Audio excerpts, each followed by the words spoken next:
भगवते वासुदेवाय नमः। राधे कृष्णाय नमो नमः।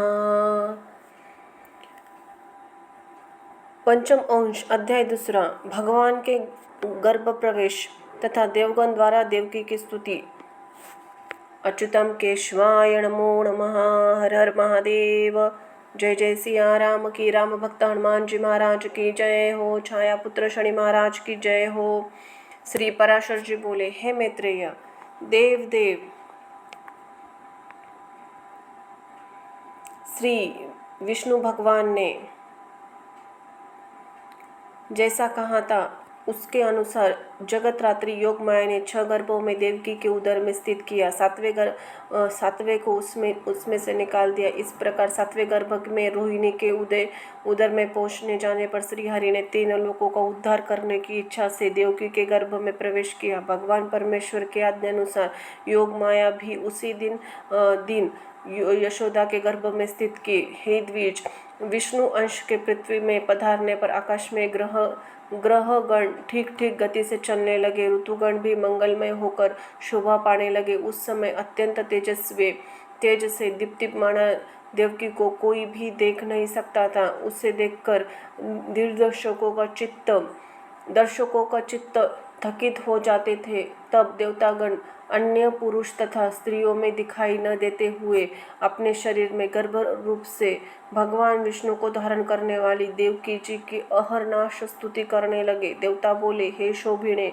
तू पहले ब्रह्म प्रतिबिंबधारिणी मूल प्रकृति हुई थी और फिर जगतधाता की वेद गर्भावाणी हुई। हे सनातने, तू ही सृज्य पदार्थों को उत्पन्न करने वाली और तू ही सृष्टि रूपा है।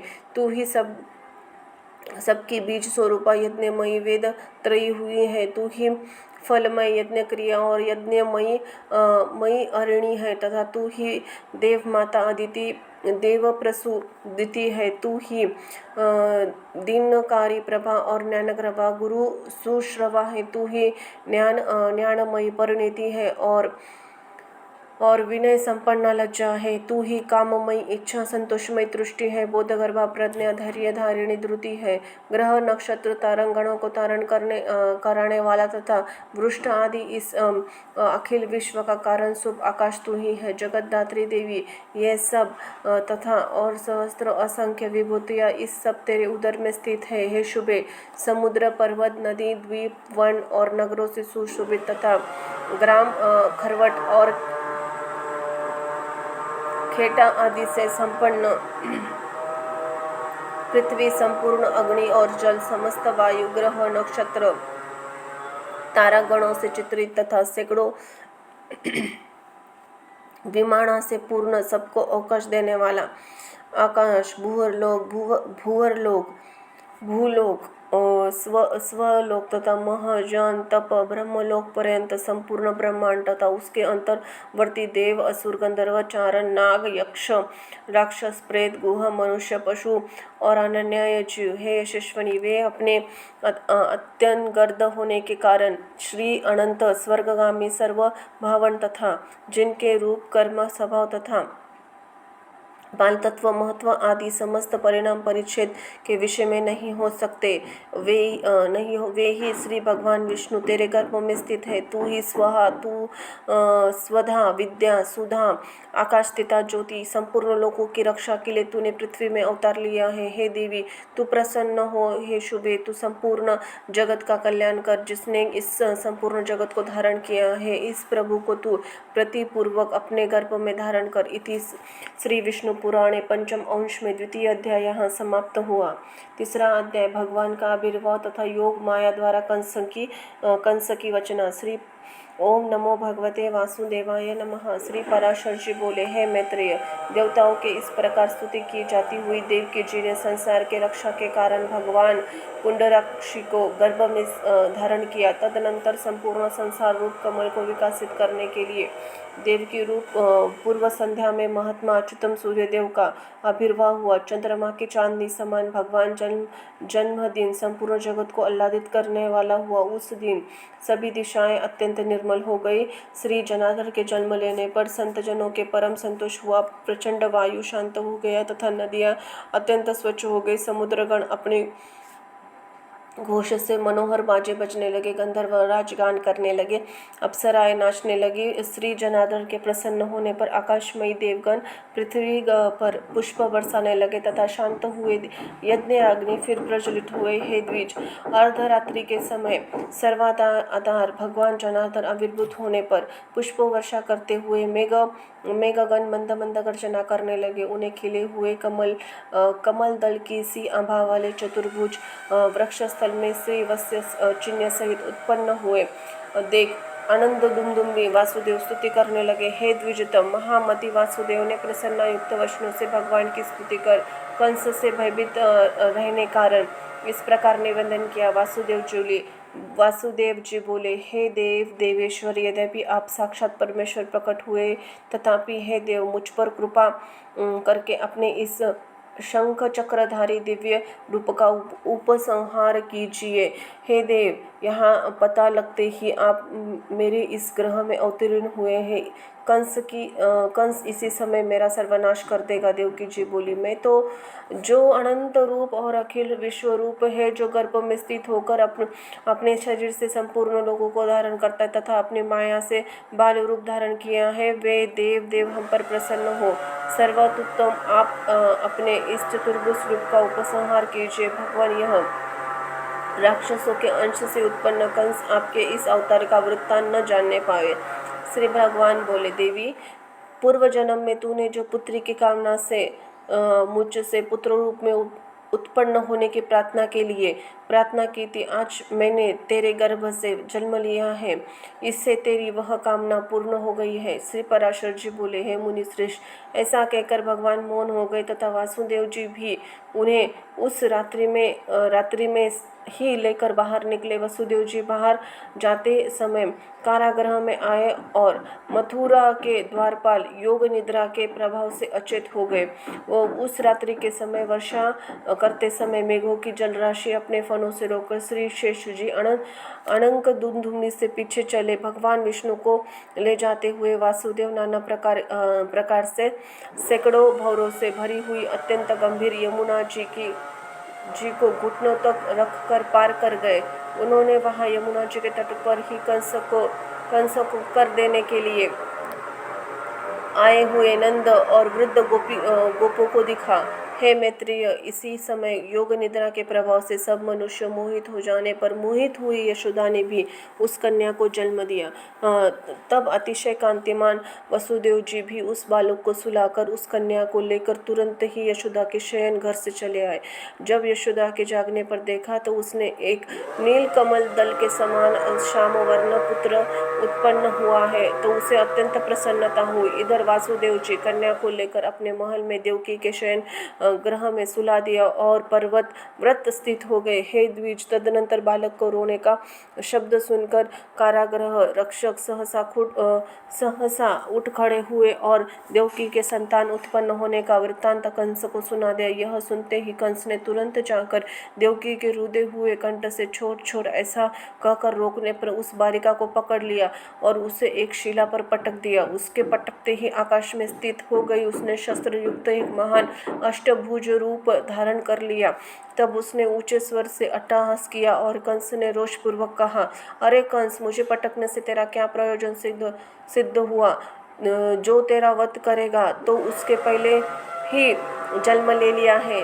देवताओं में सर्वश्रेय वे हरि ही तुम्हारे कालनेमी पूर्व जन्म में भी कालते अंत ही, ऐसा जानकर तो शीघ्र ही अपने हित का उपाय कर। ऐसा वह कह दिव्य माला और चंदना से विभूषित तथा सिद्ध गण द्वारा स्तुति की जाती हुई भोजराज कंस के देखते देखते आकाश मार्ग से चली गई। इति श्री विष्णु पुराणे प्रथम अंश तृतीय अध्याय यहाँ समाप्त हुआ। अध्याय चौथा, वासुदेव देवकी का कारागृह से मोक्ष।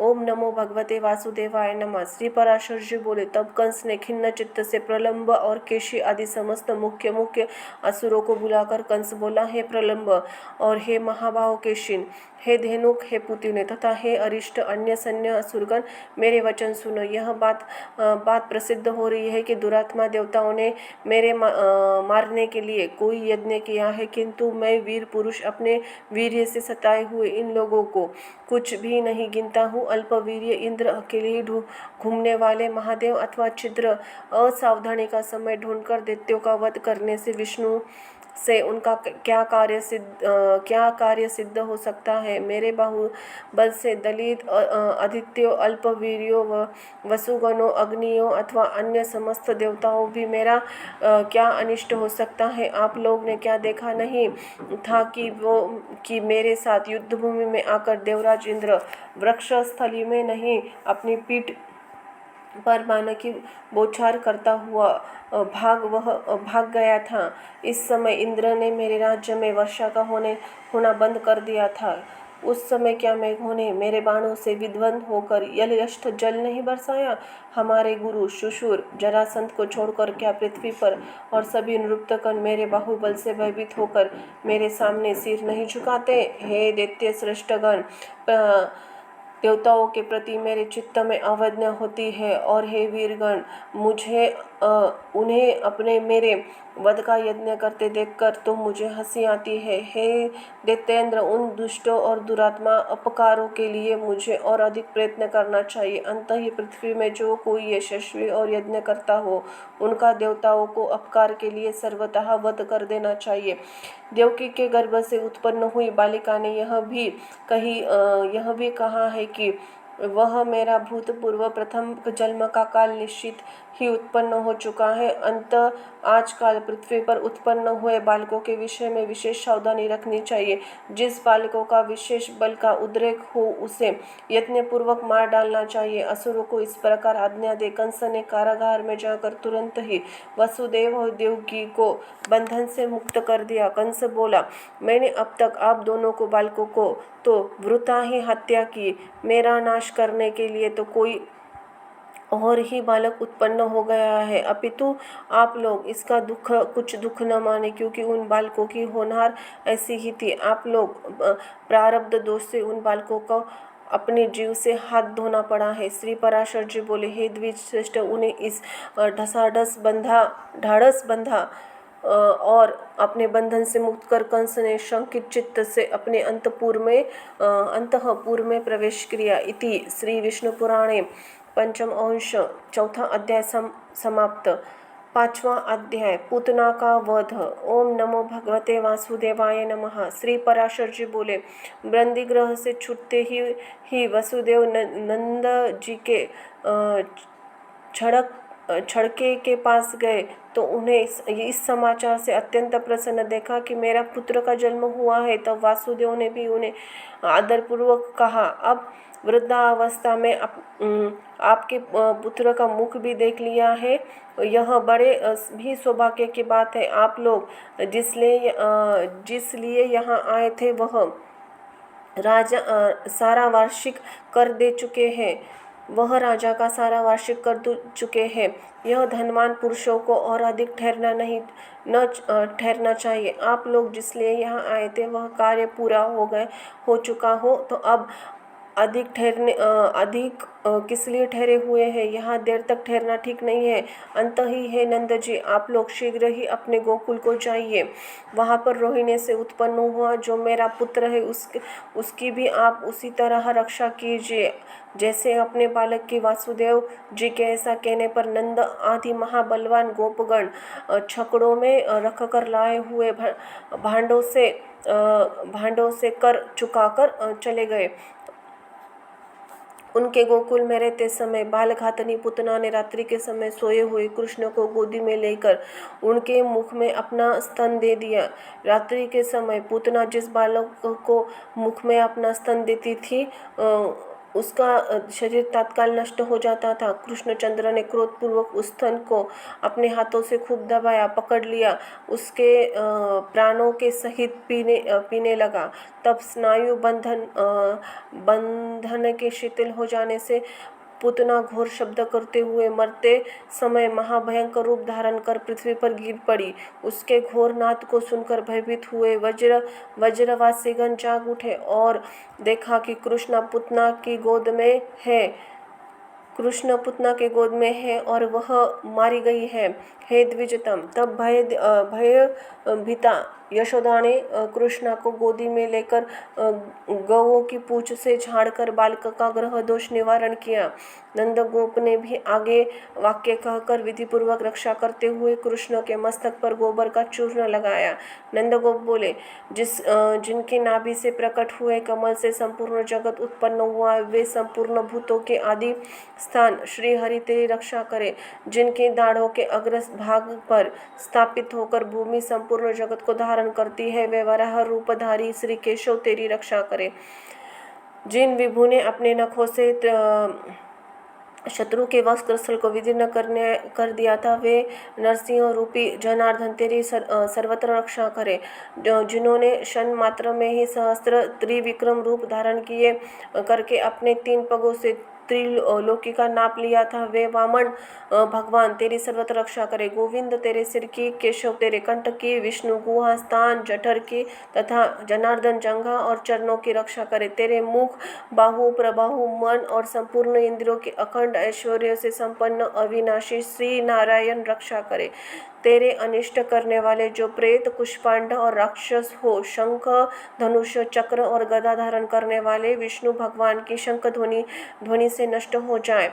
भगवान वैकुंठ दिशाओं में, मधुसूदन विदिशाओं में, कोनों में, ऋषिकेश आकाश में तथा पृथ्वी की धारण करने वाला श्री शेष श्री पृथ्वी पर तेरी रक्षा करे। श्री पराशर जी बोले, इस प्रकार स्वस्ति वाचन कर नंदगोप ने बालक कृष्ण को छड़कने से नीचे एक खटलों पर मुझे सुला दिया। मरी हुई पुतना को महान कलेवर को देखकर उन सब गोपियों को अत्यंत भय और विस्मय हुआ। इति श्री पुराणे पंचम अध्याय यहाँ संपन्न हुआ। ओम नमो भगवते वासुदेवाय नमो नमः। अध्याय 6 शकट भंजन, यमला अर्जुन उद्धार, व्रजवासियों के गोकुल से वृंदावन में जाना और वर्षा वर्णन। अच्युतम केशवाय नमो नमः। श्री पराशर जी बोले, एक दिन छकड़े के नीचे सोए हुए मधुसूदन ने दूध के लिए रोते रोते ऊपर लात मारी। उनके लात लगते ही वह छकड़ा लौट गया, उसमें एक कुंभ और भांड आदि फूट गए और वह उल्टा जा पड़ा। द्विज उस प्रकार हाहाकार मच गया। समस्त गोपियों वहां आ पहुंचे और उन्होंने बालकों को उतान सोए हुए देख पाया। तब गोपीगण उनसे पूछने लगे, इस छकड़े को किसने उलट कर दिया, किसने उल्टा दिया? तो वहां पर खेलते हुए बालकों ने कहा, इस कृष्ण ने ही गिराया है। हमने अपनी आंखों से देखा है कि रोते रोते इसकी लात लगने से वह छकड़ा गिरकर उलट हो गया। यह और किसी का काम नहीं है। यह सुनकर गोप के चित्त में अत्यंत विस्मय हुआ और नंदगोप ने अत्यंत चकित होकर बालकों को उठा लिया। फिर यशोदा ने भी छकड़े में रखे हुए फूटे भांडकों को टुकड़ी और उस छकड़े की दही, पुष्प, अक्षत, फल आदि से पूजा की। इस समय वासुदेव जी के कहने से गर्गाचार्य ने गोप से छिपे छिपे गोकुल में आकर उन दोनों बालकों से द्विजित संस्कार किए। उन दोनों के नामकरण संस्कार करते हुए महामती गर्ग जी ने बेड़े का नाम रा और छोटे का कृष्ण बतलाया। हे विप्र, वे दोनों बालक थोड़े ही दिन में गौ के गोष्ठ से रेंगते रेंगते हाथ और घुटनों के बल चलने वाले हो गए। गोबर और राख भरे शरीर से इधर उधर घूमते हुए उन बालकों को यशोदा और रोहिणी भी नहीं रोक सकती थी। कभी तो वे गौओं को घोष में खेलते और कभी बछड़ों के मध्य में चले जाते। उसी दिन जन्मे हुए बछड़ों को पूंछ खींचकर खींचने लगते। एक दिन जब यशोदा सदा ही स्थान पर साथ साथ खेलने वाले उन अत्यंत चंचल बालकों को न रोक सके, तब उसने अनायास से सब कर्म करने वाले कृष्ण की रस्सी से कटी भाग में कसकर कर उखल में बांध दिया और रोषपूर्वक प्रकर कहने लगे, अरे चंचल, अब तुझ में सामर्थ्य हो तो चला जा। ऐसा कहकर कुटुंबिनी यशोदा अपने घर के धंधे में लग गई। उस गृहस्थ कार्य में व्यग्र हो जाने पर कमल नयन कृष्ण उखल की खींचते खींचते यमुनार्जुन के बीच में गए। फिर और उन दोनों वृक्ष में पीछे तिरछी पड़ी हुई उखल को खींचते हुए उन्होंने ऊंची शाखा वाले यमलार्जुन वृक्ष को उखाड़ डाला। तब उखाड़ने का कटकट शब्द सुनकर वहां वज्र लोकवासी दौड़े आए। उन दोनों महावृक्षों को तथा उनके बीच कमर में रस्सी कसकर बंधे हुए बालकों को नन्हे नन्हे अल्प दांतों की श्वेत किरणों से शुभ्र हास करते देखा। तभी से रस्सी से बंधने के कारण उनका नाम दामोदर पड़ा। तब नंदगोप आदि समस्त वृद्ध गोपों के महान उत्पत्ति के कारण अत्यंत भयभीत होकर अपने यह सलाह की, अब इस स्थान पर रहने का हमारा कोई प्रयोजन नहीं है, हमें किसी महावन को चलना चाहिए, क्योंकि यहाँ नाश के कारण सुपुतनावत छखड़े का लौट जाना तथा आंधी आदि किसी न दोषों को बिना दोषों के वृक्ष का गिर पड़ना इत्यादि बहुत सी उत्पात दिखाई देने लगे। अंत ही जब तक कोई भूमि संबंधी महान उत्पात वज्र को नष्ट न करे, तब तक शीघ्र ही हम लोग इस स्थान से वृंदावन को चल दे। इसी प्रकार वे समस्त वज्रवासी चलने का विचार अपने अपने कुटुंब के लोगों से कहने लगे, शीघ्र चलो, देरी मत करो।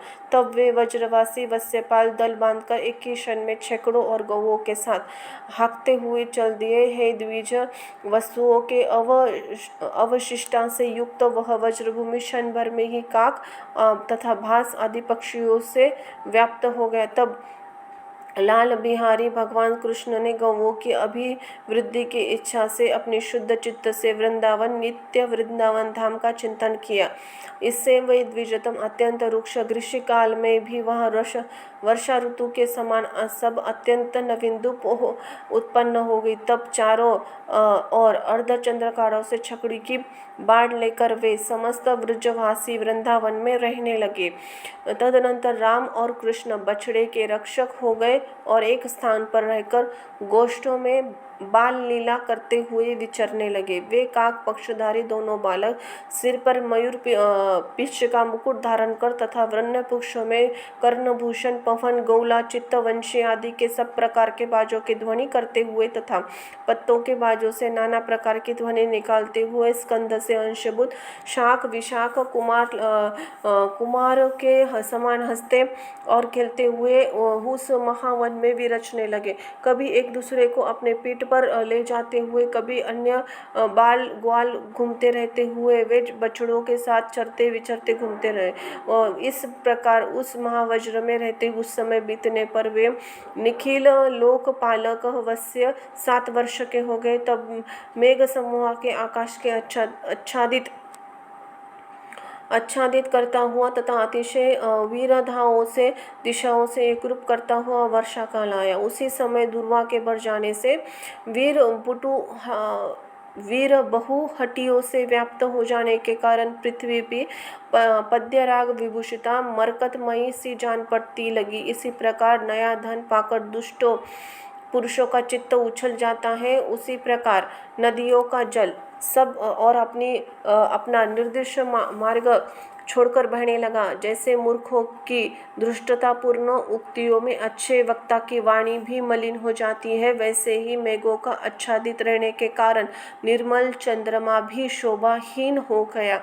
जिस प्रकार विवेकहीन राजाओं के संगम में गुणहीन मनुष्य भी प्रतिष्ठा प्राप्त कर लेता है, उसी प्रकार आकाशमंडल में गुण रहित इंद्रधनुष स्थित हो गया। दुराचारी पुरुष में कुलहीन पुरुष के निष्कटम शुभ चेष्टाओं के समान मेघमंडल के बगुलों के निर्मल पंक्ति सुशोभित होने लगी। श्रेष्ठ पुरुषों के साथ दुर्जनी मित्रता के समान अत्यंत चंचला विद्युत आकाश में स्थिर न रह सके। महामूर्ख मनुष्यों के अनर्थ का उत्तियों के समान मार्ग तृण दुर्ब समूहों से आच्छादित होकर अस्पष्ट हो गई। उस समय अमृत मयूर और चातक गण से सुशोभित महावन में कृष्ण राम प्रसन्नता पूर्वक गोप कुमार के साथ विरचने लगे। वे दोनों भी गौओं के साथ मनोहर गान और तान छोड़ते हुए अत्यंत शीतल वृक्ष तला का आश्रय लेते हुए विरचते थे।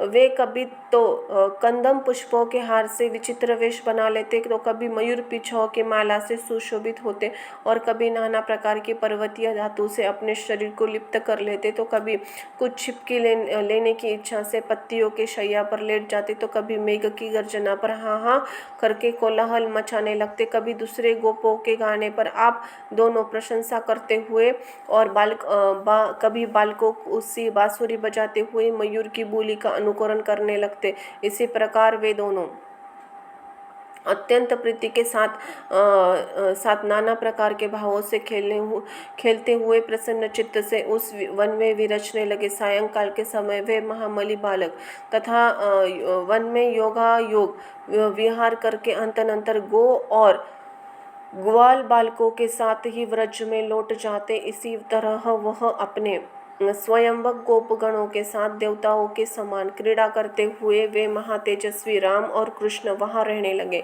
इति श्री विष्णु पुराणे प्रथम पंचम अंश में छठा अध्याय यहाँ समाप्त होता है।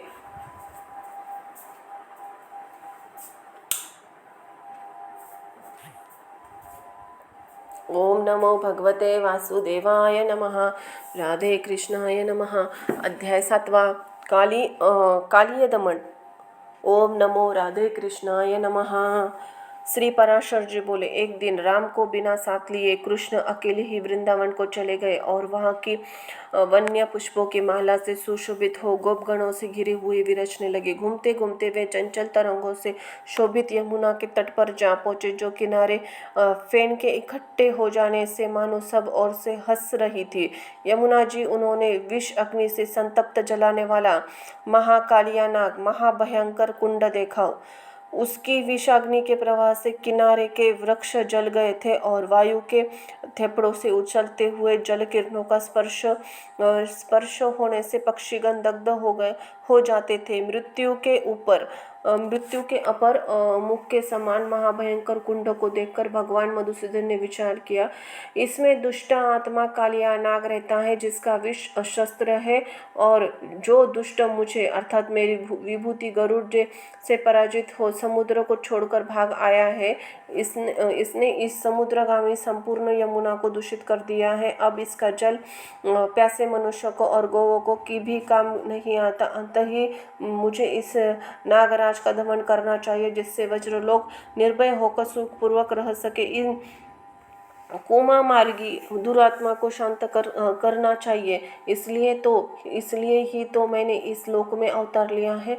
अंत ही अब मैं इस ऊंची ऊंची शिखा वाले पास ही कंद वृक्ष पर चढ़कर वायु भक्षी नागराज के कुंड में कूदता हूँ। श्री पराशर जी बोले, हे मैत्रेय, ऐसा विचार कर भगवान अपनी कमर कसकर वेग पूर्वक नागराज के कुंड में कूद पड़े। उनके कूदने से महाहद ने अत्यंत शोभित होकर दूरस्थित वृक्ष को भी भिगो दिया। उस सर्प के विषम विष की ज्वाला से तपते हुए जल के भीगने के कारण वे वृक्ष तुरंत ही जल उठे और उनकी ज्वाला से संपूर्ण दिशाएं व्याप्त हो गई। तब कृष्णचंद्र ने उस नाग कुंड में अपने भुजाओं को ठोका। उनके शब्द सुनते ही वे नागराज तुरंत ही सम्मुख आया। उसके नेत्र क्रोध से कुछ तापवर्ण हो गए थे, मुख से अग्नि की लपटें निकल रही थी और महाविषैली अन्य वायुभक्षी सर्पों से घिरा हुआ था तथा हाथ में मनोहर हाथों से विभूषिता और शरीर कंपन से हिलते हुए कुंडलों की कांति से शोभिता हुआ सैकड़ों नाग पत्नियां थी। तब सर्पों ने कुंडलाकार होकर कृष्णचंद्र को अपने शरीर से बांध लिया और अपने ही विष अग्नि संतप्त मुखों से काटने लगा। तदनंतर गोपगण कृष्णचंद्र को नागकुंड में गिरा हुआ और सर्पों के फणों से पीड़ित हुआ देख वज्र में चले गए। शोक से व्याकुल होकर रोने लगे। गोपगण बोले, आओ आओ, देखो, यह कृष्ण कालीदह में डूबकर मूर्छित हो गया। इन्हें देखकर नागराज खोए जाते हैं। वज्रपात के समान उनके अमंगल वाक्यों को सुनकर गोपगण और यशोदा गोपियां तुरंत ही काली दहन पर दौड़ाई। हाय हाय, वे कृष्ण कहाँ गए? इस प्रकार अत्यंत व्याकुलतापूर्वक रोती हुई गोपियां यशोदा के साथ ही शीघ्रता से गिरती पड़ती चली। नंद जी तथा अन्य गोपगण अद्भुत विक्रमशाली बलराम जी भी कृष्ण दर्शन की लीला से शीघ्रता पूर्वक यमुना तट पर आए। वहां उन्होंने देखा कि कृष्णचंद्र सर्पराज के चंगुल में फंसे हैं। उसने अपने शरीर से लपटे हुए निरुपाय कर दिया। हे मुनिस्तम महाभागा, यशोदा भी नंदगोप के भी पुत्र मुख पर टकटका की लेकर चेष्टा शून्य हो गए। अन्य गोपियों ने जब कृष्णचंद्र को इस दशा में देखा तो शोकाकुल होकर रोने लगी। भय तथा व्याकुलता से गदागद उसे प्रीतिपूर्वक कहने लगी। गोपियाँ बोली, अब हम इस सभी यशोदा के साथ इस सर्पराज कुंड महाकुंड में डूबी जाती हैं। अब हमें वज्र में जीना उचित नहीं है।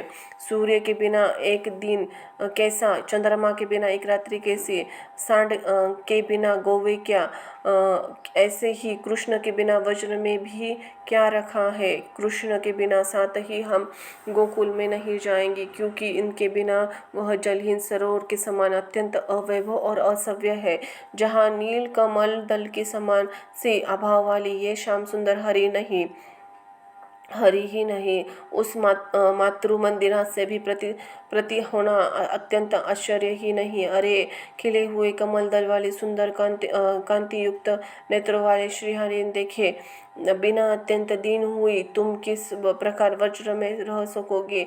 जिन्होंने अपनी अत्यंत मनोहर बोली से हमारे संपूर्ण मनोरथ को अपने वशीभूत कर दिया है, उन कमल नयन कृष्ण चंद्र के बिना हम नंद जी के गोकुल में नहीं जाएंगे। अरे गोपियाँ देखो, सर्पराज के फन से आवृत होकर श्री कृष्ण मुख में हमें देखकर मधुर मुस्कान से सुशोभित हो रहा है। श्री पराशर जी बोले, गोपियों के ऐसा वचन सुनकर तथा त्राह विहल त्रिचकित नेत्र गोपों के पुत्रों के मुख पर दृष्टि लगाए अत्यंत दीन नंद जी को और मूर्छाकुल यशोदा को देखकर बली रोहिणी नंदन बलराम जी ने अपने संकेत में कृष्ण जी से कहा, हे देवेश्वर, क्या आपको अनंत नहीं जानते? फिर किस लिए यह अत्यंत मानव भाव व्यक्त कर रहे हैं? पहियों के नाभि जिस प्रकार आश्रित होती है, उसी प्रकार आप ही जगत के कर्ता और हर्ता और रक्षक है और आश्रयदाता है, तथा आप ही त्रैलोक्य वेद त्रयमय है। अच्युत्यानंद इंद्र रुद्र अग्नि वसु आदित्य मरुदगण अश्विनी कुमार तथा समस्त योगी जन आप ही का ही चिंतन करते हैं। हे जगन्नाथ, संसार के हित के लिए पृथ्वी का भार उतारने की इच्छा से आपने मर्त्य लोक में अवतार लिया है। आपका अग्रज, मैं ही आप ही का अंश हूँ। हे भगवान, आपके मनुष्य लीला करने पर वे गोपधारी समस्त देवगण आपकी लीला का अनुकरण करते हुए आप ही के साथ रहते हैं। शाश्वत पहले ही अपरिग्रह देवगणों के गोपी के गोकुल में अवतीर्ण पीछे अवतार लिया है। हे कृष्ण, यहाँ अवतार होने पर हम गोपियों के वो गोपियाँ ही बांधव है, फिर इन दुखी बांधवों की क्या उपेक्षा करते हो? हे कृष्ण, मनुष्य भाव और बाल चापल्य तो आपने बहुत दिखा चुका है। अब तो शीघ्र ही इस दुष्ट आत्मा का जिसके शस्त्र दांत है दमन कीजिए। श्री पराशर जी बोले, इस प्रकार स्मरण करने जाने पर मधु मुस्कान से अपने होश समुट से खोलते हुए श्री कृष्णचंद्र ने उछलकर अपने शरीर को सर्प के बंधन से छुड़ा लिया और फिर दोनों हाथों से बीच का फण झुकाकर उस नतमस्तक सर्प के ऊपर चढ़कर बड़े वेग से नाचने लगे। कृष्णचंद्र के चरणों से धमकने से उसके प्राण मुख में आ गए और फिर मस्तक को उठाता उस पर ही कूद पर भगवान से उसे झुका देते। श्री कृष्णचंद्र जी का भ्रांति रेचक तथा दंडपात नाम के नृत्य संबंधी गतिविधियों से ताड़न से वह महासर्प मूर्छित हो गया। बहुत सा रुधिर वमन इस प्रकार उसके सिर और गिरवाओं के झुके हुए मुख से रुधिर बहता देख उनकी पत्नियां करुणा से भरकर श्री कृष्ण जी के पास आई। नाग पत्नियां बोली, हे देवेश्वर, आपने इसको पहचान लिया। आप तो सर्वज्ञ हैं, सर्वश्रेष्ठ है, औचित्य है, परम ज्योति है, उसके अंश परमेश्वर है। जिन स्वयंभू आपकी प्रभु को स्तुति करने में देवगण भी समर्थ नहीं है, उन्हीं आपके स्वरूप का हम स्त्रियां किस प्रकार वर्णन कर सकती है। पृथ्वी, आकाश, जल, अग्नि और वायु स्वरूप यह संपूर्ण ब्रह्मांड का जिनका छोटे छोटे अंश है, उनकी स्तुति हम किस प्रकार कर सकेगी। योगी जन जिनके नित्य स्वरूप को यज्ञ करने कर भी नहीं जान पाती, तथा जो परमार्थ रूप अणु से भी अणु और स्थूल से भी स्थूल है, उसे हम नमस्कार करते हैं। जिनके जन्म में विधाता, अंत में काल हेतु नहीं है, तथा जिनका स्थित करता कोई अन्य नहीं है, सर्वथा नमस्कार करते। इन कालिया दमन के आपको थोड़ा सा भी क्रोध नहीं है, केवल लोक रक्षा ही इसका हेतु है। अंत ही हमारा निवेदन सुनिए। हे समाशीलों में श्रेष्ठ, साधु पुरुषों की स्त्रियां और मूढ़ तथा दीन जंतुओं पर सदा कृपा करनी चाहिए। अंत ही आप इस दिन का अपराध क्षमा कीजिए। प्रभो, आप तो संपूर्ण संसार के अधिष्ठान हैं। यह तो सर्प आपकी अपेक्षा अनंत बलहीन है। आपके चरणों से पीड़ित होकर तो यह आधे मुहूर्त में ही अपने प्राण छोड़ देगा। हे अवयव, प्रीति, सामने से द्वेष, उत्कंठा से देखे जाते हैं। फिर तो कहा ये अल्पवीर्य सर्प, और कहा अखिल भुवनाश्रय आप, इसके साथ आप द्वेष कैसा। अंत है जगत स्वामी, इस दिन पर दया कीजिए। हे प्रभु, अब यह नाग अपने प्राण छोड़ने चाहता है, कृपया हमें पति की भिक्षा दीजिए। हे भुवनेश्वर, हे जगन्नाथ, हे महापुरुष, हे पूर्वज, यह नाग आपके प्राण छोड़ना चाहता है, कृपा आप हमें पति की भिक्षा दीजिए। हे वेदांत वेद देवेश्वर, हे दुष्ट दैत्य दलन, अब यह नाग अपने प्राण छोड़ना चाहता है, आप हमें हमारी पति की रक्षा कीजिए। श्री पराशर जी बोले, नागपत्नियों ने ऐसा कहने पर थका मादा होने पर भी नागराज कुछ ढाढ़स बांधकर धीरे धीरे कहने लगा, हे देव प्रसन्न हुए। कालिया नाग बोला, हे नाथ, आपका स्वाभाविक अष्टरुष्ट वरिष्ठ परम ऐश्वर्य निरतिशय, अर्थात आपसे बढ़कर किसका ऐश्वर्य नहीं है। अंत ही किस प्रकार मैं आपकी स्तुति करूं सकूंगा। आप ही पर है, परमूल प्रकृति किसी के आदि कारण है, परमात्मा पर की प्रवृत्ति आप ही से हुई है। अंत ही आपसे परे से भी पर, फिर मैं आप किसकी प्रकार स्तुति कर सकूंगा। जिन्होंने ब्रह्मा, रुद्र, चंद्र, इंद्र, मरुद्गण, अश्विन कुमार, वसु गुरुमान और आदित्य कुमार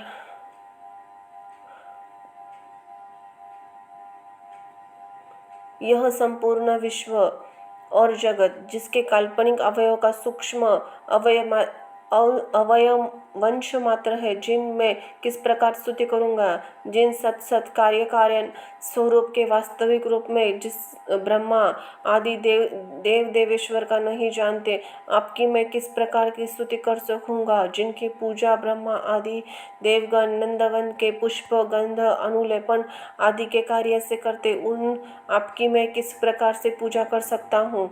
देवराज इंद्र जिनके अवतार रूपों की सर्वथा पूजा करते हैं, तथापि यथार्थ रूप को नहीं जान पाते, उन आपकी माया से किस प्रकार पूजा कर सकूंगा। योगीगण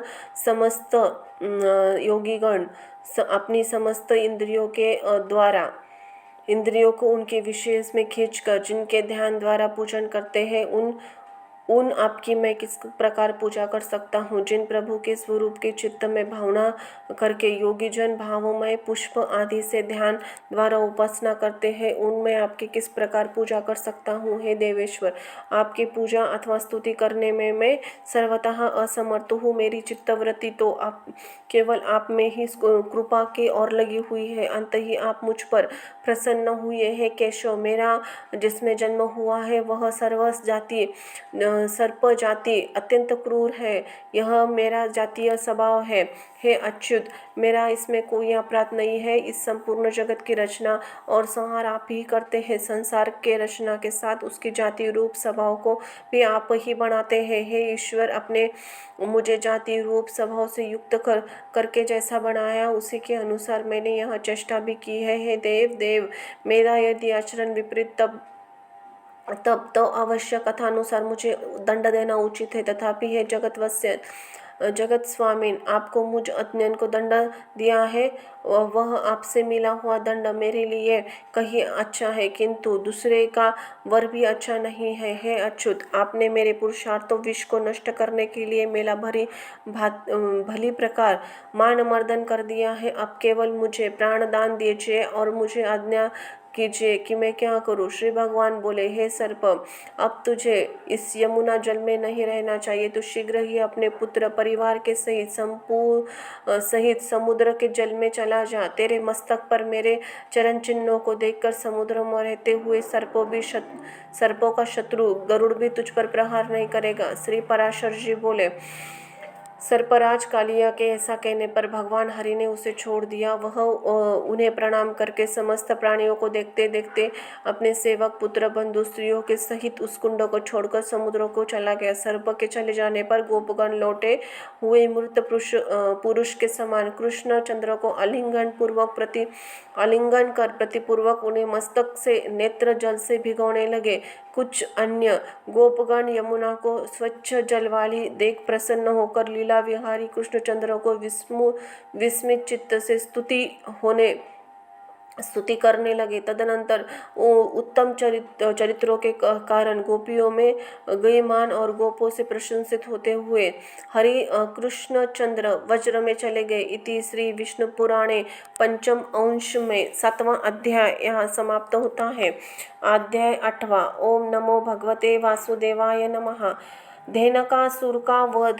श्री पराशर जी बोले, एक दिन बलराम के और कृष्ण साथ साथ गो चराते रमणीय तालाब में आए। उस दिव्य तालाब में धेनुक नामक एक गधे के आकार वाला दैत्य मृग मांस का आहार करता हुआ सदा ही रहता था। उस तालाब के पके फलों की संपत्ति से संपन्न देखकर उन्हें तोड़ने की इच्छा से गोपगण बोले।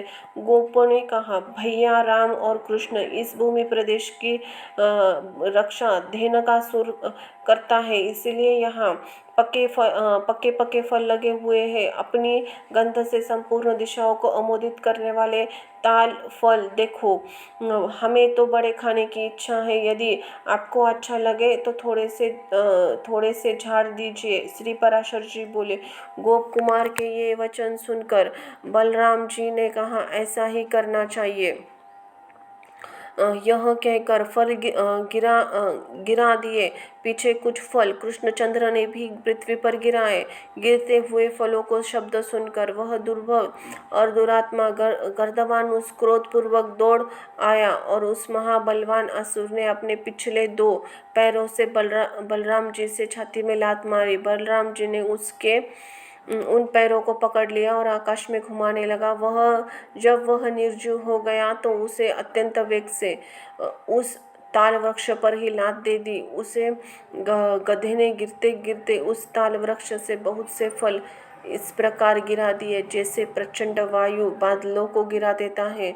उसके सजातीय अन्य गर्भाभासुरों के आने पर भी कृष्ण और राम ने उसे अनायास ही तालों वृक्षों पर पटक दिया। हे मैत्रेय, इसी प्रकार एक क्षण में ही पके हुए ताल फलों और गर्भासुरों के देहों से विभूषिता होकर पृथ्वी अत्यंत सुशोभित होने लगी। हे द्विज, तब से तालाब में गौवें निर्विघ्न होकर सुखपूर्ण नवीन तृण चरने लगी। उन्हें पहले ही चरने को नसीब नहीं हुआ था। इति श्री विष्णु पुराणे पंचम अंश में 8वां अध्याय समाप्त हुआ। अध्याय 9वां। प्रलंब वध। ओम नमो भगवते वासुदेवाय नमः।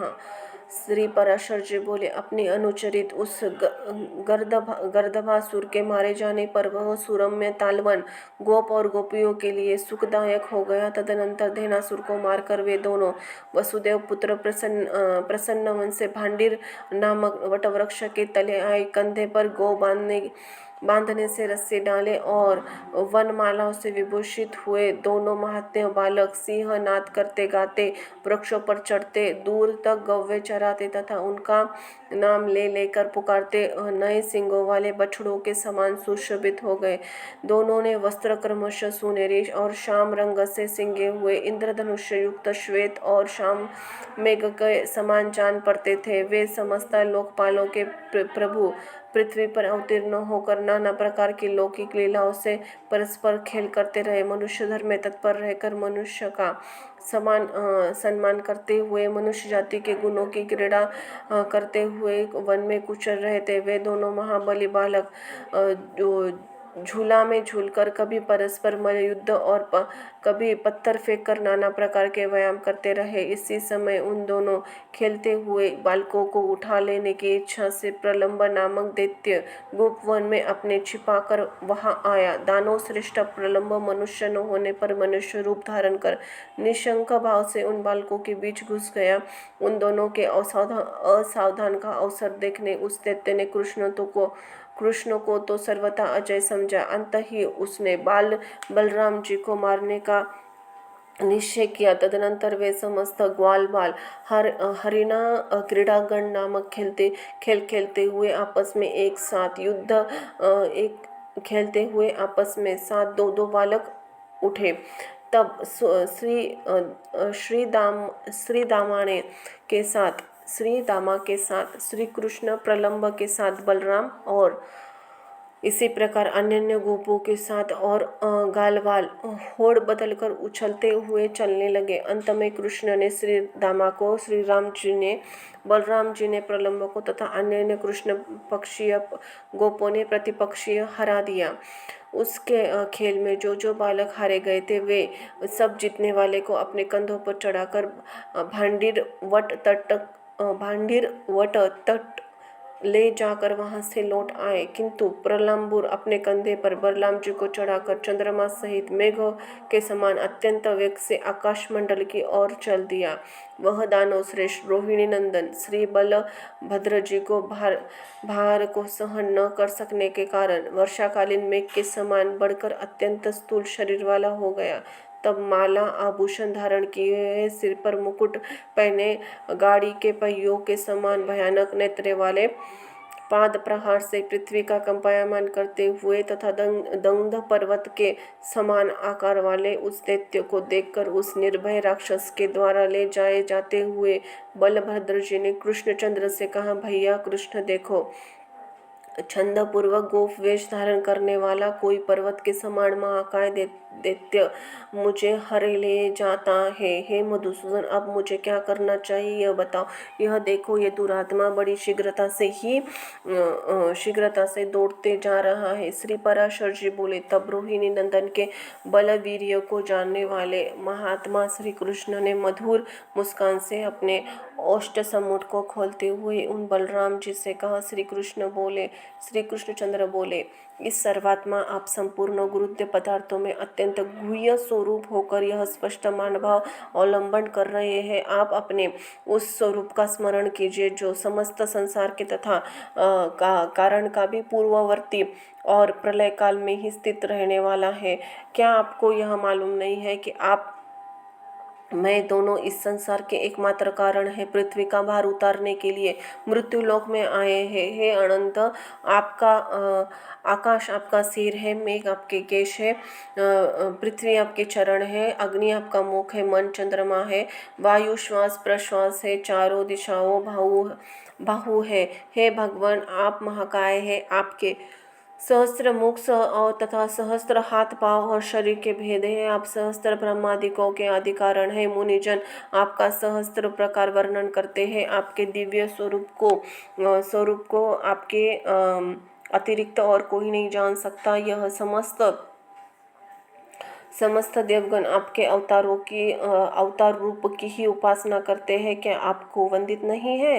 अंत ही यह संपूर्ण विश्व आप ही में ही लीन हो जाता है। हे अनंत मूर्ति, आप ही से धारण हुई यह पृथ्वी की संपूर्ण चराचर विश्व को धारण करती है। हे अज, निमेष आदि काल स्वरूप आपकी कृतयुग आदि भेदाओं से इस जगत का ग्रास करते हैं। जिस प्रकार बंड वालों से पिया हुआ जल वायु द्वारा हिमालय तक पहुंचा जाने पर हिम का रूप धारण कर लेता है और फिर उस सूर्य का संयोग होने से जल रूप हो जाता है, उसी प्रकार हे ईश यह समस्त जगत रुद्र आदि रूप से आप ही का द्वारा विनिष्ट होकर परमेश्वर के अधीन रहता है और फिर प्रत्येक कल्प में आपके हिरण्यगर्भ रूप से सृष्टि की रचना में प्रवृत्त हो यह विराट स्वरूप स्थूल जग रूप हो जाता है। हे विश्वात्मक, आप और मैं इन दोनों ही जगत के एकमात्र कारण है। संसार के हित के लिए ही हमने भिन्न भिन्न रूप धारण किए हैं। अंत ही आत्मयान, आप अपने स्वरूप को स्मरण कीजिए। मनुष्य का ही अवलंबन कर इस दैत्य को मारकर बंधुजनों के हित साधन कीजिए। श्री पराशर जी बोले, हे विप्र, महात्मा कृष्णचंद्र द्वारा इस प्रकार स्मरण किए जाने पर महाबलयान बलराम जी हंसते हुए प्रहलादसुर को पीड़ित करने लगे और उन्हें क्रोध से लाल नेत्र करके उसके मस्तक पर एक घूसा मारा, जिसकी चोट से उस दैत्य के दोनों नेत्र बाहर निकल आए। तदनंतर वह दैत्य श्रेष्ठ मगज मस्तिष्क फट जाने पर मुख से रक्त वमन करता हुआ पृथ्वी पर गिर पड़ा और मर गया। अद्भुत कर्मा बलराम जी द्वारा प्रलम्बसुर का मरा हुआ देखकर गोपीगण प्रसन्न होकर साधु साधु कहते हुए उनकी प्रशंसा करने लगे। प्रलम्बसुर का मारे जाने पर बलराम जी द्वारा गोपियों द्वारा प्रशंसित हुए कृष्णचंद्र से एक गोकुल में कृष्णचंद्र के साथ एक गोकुल में लौट गए। इति श्री विष्णु पुराणे पंचम अंश में 9वां अध्याय समाप्त हुआ। अध्याय 10वां शरद वर्णन तथा गोवर्धन की पूजा। ओम नमो भगवते वासुदेवाय नमः। श्री पराशर जी बोले, इस प्रकार उन राम और कृष्ण जी के वज्र में विहार करते वर्षा काल बीत गया और प्रफुल्लित कमलों से युक्त शरद ऋतु आ गई। जैसे गृहस्थ पुरुष पुत्र और क्षेत्र आदि में लगी हुई ममता से संताप पाते हैं, उसी प्रकार मछलियां गड्ढों में जल में अत्यंत ताप पाने लगी। संसार की असारता को जानकर जिस प्रकार योगी जन शांत हो जाते हैं, उसी प्रकार मयूरगण मदहीन होकर मौन हो गए। विज्ञानगण सब प्रकार की ममता छोड़कर जैसे घर का त्याग करते हैं, वैसे ही निर्मल श्वेत वस्त्रों ने अपना जल स्वरूप सर्वस्व छोड़कर आकाशमंडल का परित्याग कर दिया। विविध मार्गों में ममता करने से देहधारी को हृदय सारहीन हो जाते हैं, वैसे ही शरतकालीन सूर्य के ताप से सरोवर सूख गए।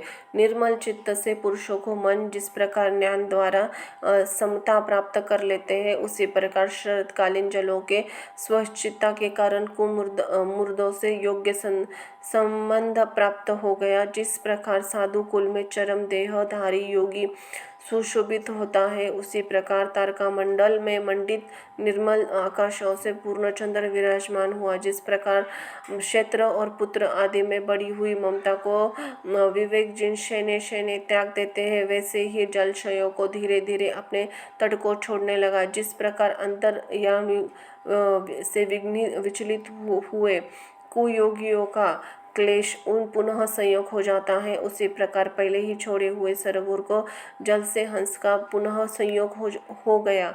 क्रमशः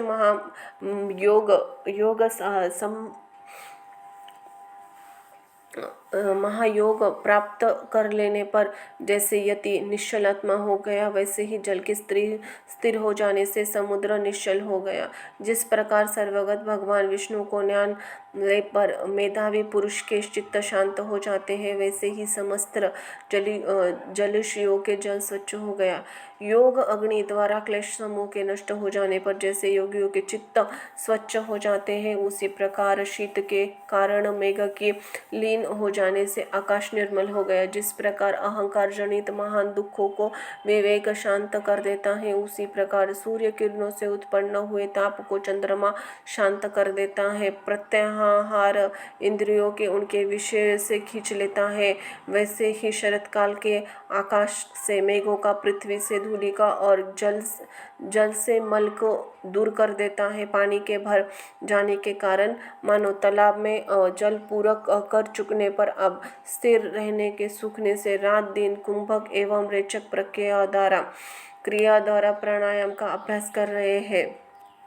इसी प्रकार व्रजमंडल में निर्मल आकाश और नक्षत्रमय शरद काल के आने पर श्री कृष्ण चंद्रमा ने समस्त व्रजवासियों इंद्र का उत्सव मनाने के लिए तैयारी करते देखा। महामती कृष्ण ने उन गोपियों की उत्सव की उत्संग से अत्यंत उत्साहपूर्वक देखता कुतूहलवश अपने बड़े से बड़े बूढ़ों से पूछा, आप लोग जिसके लिए फूले नहीं समाते वह इंद्र यज्ञ क्या है? इसी प्रकार अत्यंत आदरपूर्वक पूछने पर उसने नंदगोप से कहा, नंदगोप बोले, मेघ और जल का स्वामी देवराज इंद्र है, उनकी प्रेरणा से ही यह मेघगण जल रूप उसकी वर्षा करते हैं। हम और अन्य समस्त देहधारी उन वर्षा से उत्पन्न हुए अन्नों को ही बरतते हैं और उसी को उपनियम में लाते हुए देवताओं की भी तृप्ति करते हैं। उस वर्षा से बड़े हुए अन्न से तृप्त होकर गौवे तुष्ट पुष्ट और वत्स्यवती होकर दूध देने वाली होती है। जिस प्रकार भूमि पर बरसने वाले मेघ दिखाई देते हैं उस पर अन्न और तृण का अभाव नहीं होता और न ही वहाँ के लोग भूखे रहते हैं। यह प्रजन्य देव इंद्र पृथ्वी के जल को सूर्य किरणों द्वारा खींचकर संपूर्ण प्राणियों की वृद्धि के लिए उसे मेघों द्वारा पृथ्वी पर बरसा देते हैं। इसलिए वर्षा ऋतु में समस्त राजा लोग हम और अन्य मनुष्यगण देवराज इंद्र की यज्ञों द्वारा प्रसन्नता पूर्वक पूजा किया करते हैं। श्री पराशर जी बोले, इंद्र के पूजा के विषय में नंद जी ने ऐसे वचन सुनकर श्री दामोदर देवराज कुपित करने के लिए इस प्रकार कहने लगे, हे तात, हम न कृषक है न व्यापारी, हमारे देवता तो गोए ही है, क्योंकि हम लोग वंचर है। अविनशन की तर्क शास्त्र त्रयी कर्मकांड दंड नीति और वार्ता ये 4 विद्याएं हैं। इनमें से वार्ता का विवरण सुनो। हे महाभाग, वार्ता नाम की विद्या कृषि है, वाणिज्य, पशुपालन, इन 3 वृत्तियों को आश्रयभूता है। वार्ता के इन तीनों भेदों में से कृषि किसानों, वाणिज्य व्यापारों की और गोपालन हम लोगों की उत्तम वृत्ति है। जो व्यक्ति जिस विद्या से युक्त है वही इष्ट देवता है, वही पूजा अर्चा के योग्य है, वही परम उपकारणी है। जो पुरुष एक व्यक्ति से फल लाभ करने के अन्य की पूजा करता है उसका इहलोक परलोक में कभी शुभ नहीं होता। खेतों में अंत में सीमा है और तथा सीमा के अंत में वन है, वन के अंत में समस्त पर्वत है, वे पर्वत ही हमारी परम गति है। हम लोग न तो किवाड़े तथा भीतर के अंदर रहने वाले और न ही निश्चित गृह तथा खेत में किसान है, बल्कि वन पर्वतों में स्वच्छंद विरचने वाले हम लोग चक्रधारी मुनियों के भांति समस्त जन समुदाय में सुखी है। अंत ही गृहस्थ करने वालों के भांति इंद्र की पूजा करने का कोई काम नहीं है। सुना जाता है कि इस वन के पर्वतगण काम रूपी इच्छा अनुसार धारण करने वाले मनोवांछित रूप धारण करने से अपने अपने शिखरों पर विहार किया करते हैं। जब कभी वनवासीगण इन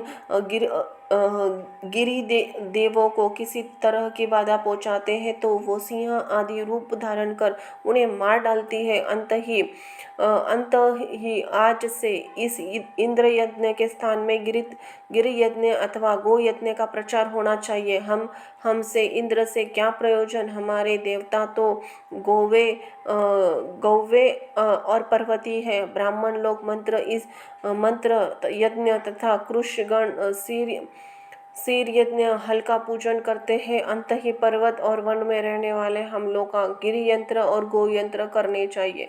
अंत ही आप लोग मध्य विधि पूर्वक मेध्य पशुओं की बलि देकर विविध सामग्रियों से गोवर्धन पर्वत की अर्चा पूजा करें। आज संपूर्ण वज्र का दूध एकत्रित कर लो और तथा ब्राह्मणों से तथा अनन्य याचकों को भोजन कराओ। इसके विषय में अधिक सोच विचार मत करो। गोवर्धन की पूजा, होम, ब्राह्मण भोजन समाप्त होने पर शरद ऋतु के पुष्पों से सजे हुए मस्तक वाली गौवे गिरिजा की प्रदक्षिणा करें।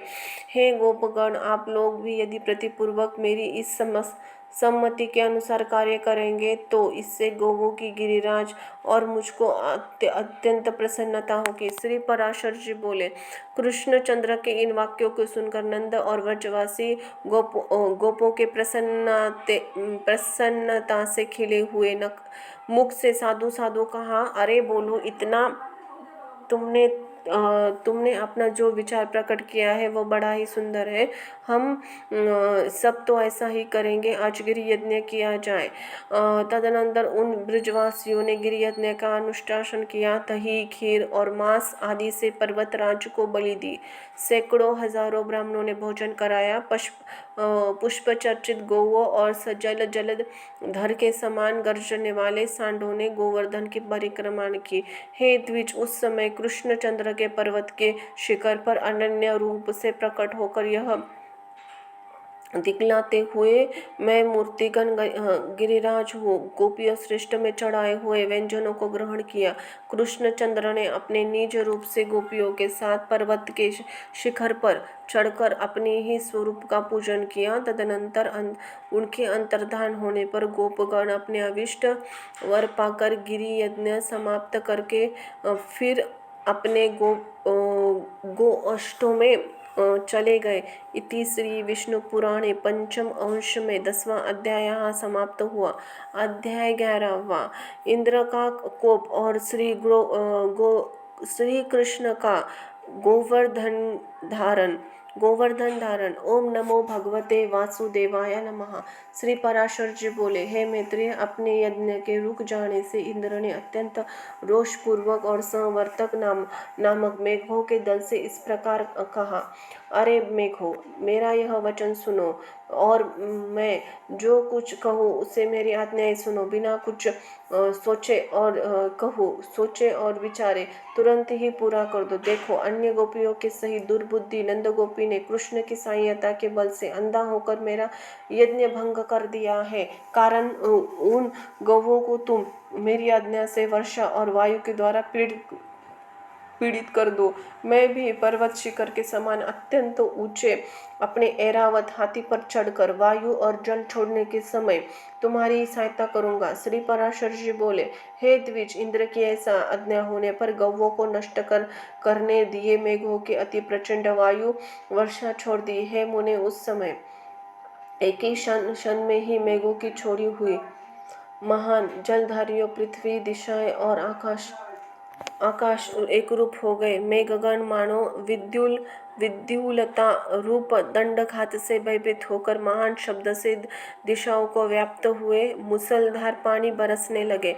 इस प्रकार मेघाओं के अहर्निश बरसने के संसार के अंधकार पूर्वक हो जाने पर उन पर नीचे और सब ओर से समस्त लोक जलमय सा हो गया। वर्षा और वायु के वेग पूर्वक चलते रहने से गौओं को कटी, जंघा और ग्रीवा आदि सुन्न हो गए और कांपते कांपते अपने प्राण छोड़ने लगे, अर्थात मूर्छित हो गए। हे महामुने, कोई गौवे तो अपने बछड़ों से अपने नीचे छिपाई हुई खड़ी रही, कोई जल के वेग से वंशहीना ही हो गई। वायु से कांपते हुए दीन वंदन बछड़े मानो व्याकुल होकर मंद स्वर से श्री कृष्णचंद्र से रक्षा करो ऐसा कहने लगे। हे मैत्रेय, उस समय गोपगणों के सहित संपूर्ण गोकुल को अत्यधिक व्याकुल कर देने से गोकुल को अत्यंत व्याकुल कर देखकर श्रीहरि ने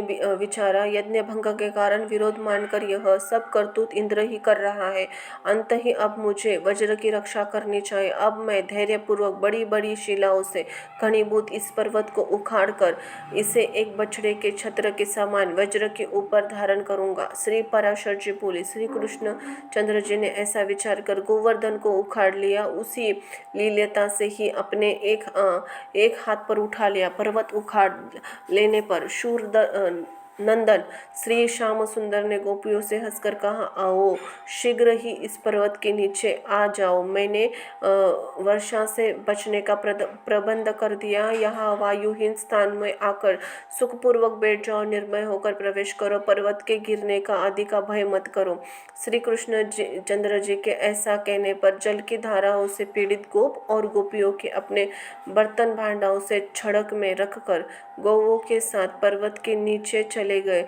वज्रवासियों द्वारा एक वासियों हर्ष और विस्मय पूर्वक टकटका लगाकर देखे जाते हुए श्री कृष्ण गिरिराज को अत्यंत निश्चलता पूर्वक धारण किए रहे। जो प्रतिपूर्वक आंखें फाड़कर देख रहे थे, उन हर्षित चित्त गोप और गोपियों से अपने चरित्रों को स्वतन हुए। श्री कृष्ण जी पर्वत को धारण किए रहे।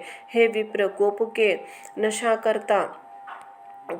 के नाश करता इंद्र की प्रेरणा से नंद जी के गोकुल में 7 रात्रि तक महाभयंकर मेघ बरसते रहे, किंतु जब श्री कृष्ण ने पर्वत धारण कर गोकुल की रक्षा की तो अपने ही प्रतिज्ञा व्यर्थ हो जाने से इंद्र ने मेघ को रोक दिया। आकाश के मेघहीन हो जाने से इंद्र की प्रतिज्ञा भंग हो जाने पर समस्त गोकुलवासी वहां से निकलकर प्रसन्नतापूर्वक अपने अपने स्थानों पर आ गए और कृष्णचंद्र ने भी उन वज्रवासियों के विस्मय पूर्वक देखते देखते गिरिराज को गोवर्धन का अपने स्थान पर ही रख लिया। इति श्री विष्णु पुराणे पंचम अंश में 11वां अध्याय यहाँ समाप्त हुआ।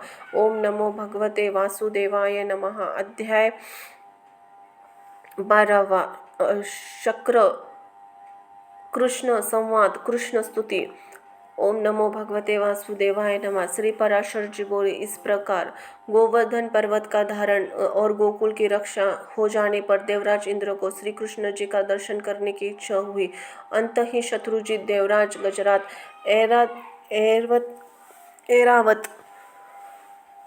ऐरावत पर चढ़कर गोवर्धन पर्वत पर आए। वहां संपूर्ण जगत के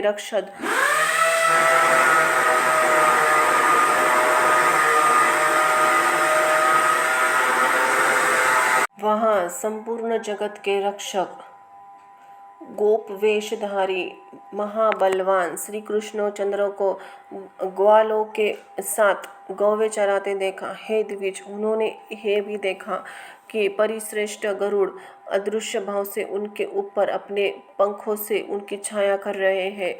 तब वे ऐरावत से उतरे। एकांत में श्री मधुसूदन की प्रतिपूर्वक दृष्टि फैलाते हुए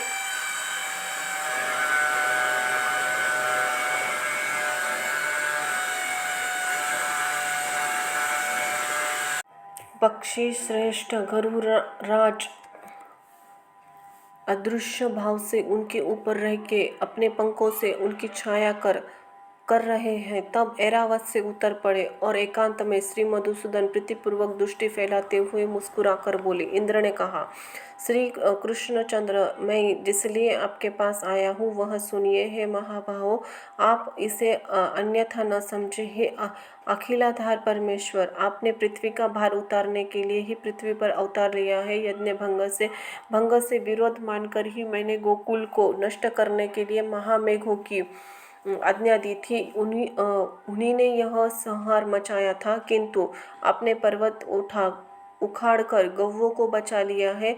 हे वीर, आपके इस अद्भुत कर्म से मैं अति प्रसन्न हूँ। हे कृष्ण, आपने जो अपने एक हाथ पर गोवर्धन धारण किया है, इससे मैं देवताओं के प्रयोजन आपके द्वारा सिद्ध समझता हूँ। गोवंश की रक्षा द्वारा आपसे रक्षित कामधेनु आदि गौओं से प्रेरित होकर मैंने ही आपका विशेष सत्कार होने के लिए यहाँ आपके पास आया हूँ। हे कृष्ण, अब मैं गौवों के वाक्य अनुसार ही आपका उपेंद्र पद पर आपका अभिषेक करूँगा तथा आप ही गौवों के इंद्र स्वामी हैं, इसलिए आपका नाम गोविंद होगा। श्री पराशर जी बोले, तदनंतर इंद्र ने अपने वाहन गजरान ऐरावत का घंटा लिया और उसमें पवित्र जल भरकर उससे कृष्णचंद्रन का अभिषेक किया। कृष्णचंद्रन का अभिषेक करते होते समय गौवों ने तुरंत ही अपने स्तनों से टपकते हुए दुग्ध से पृथ्वी को भिगो दिया।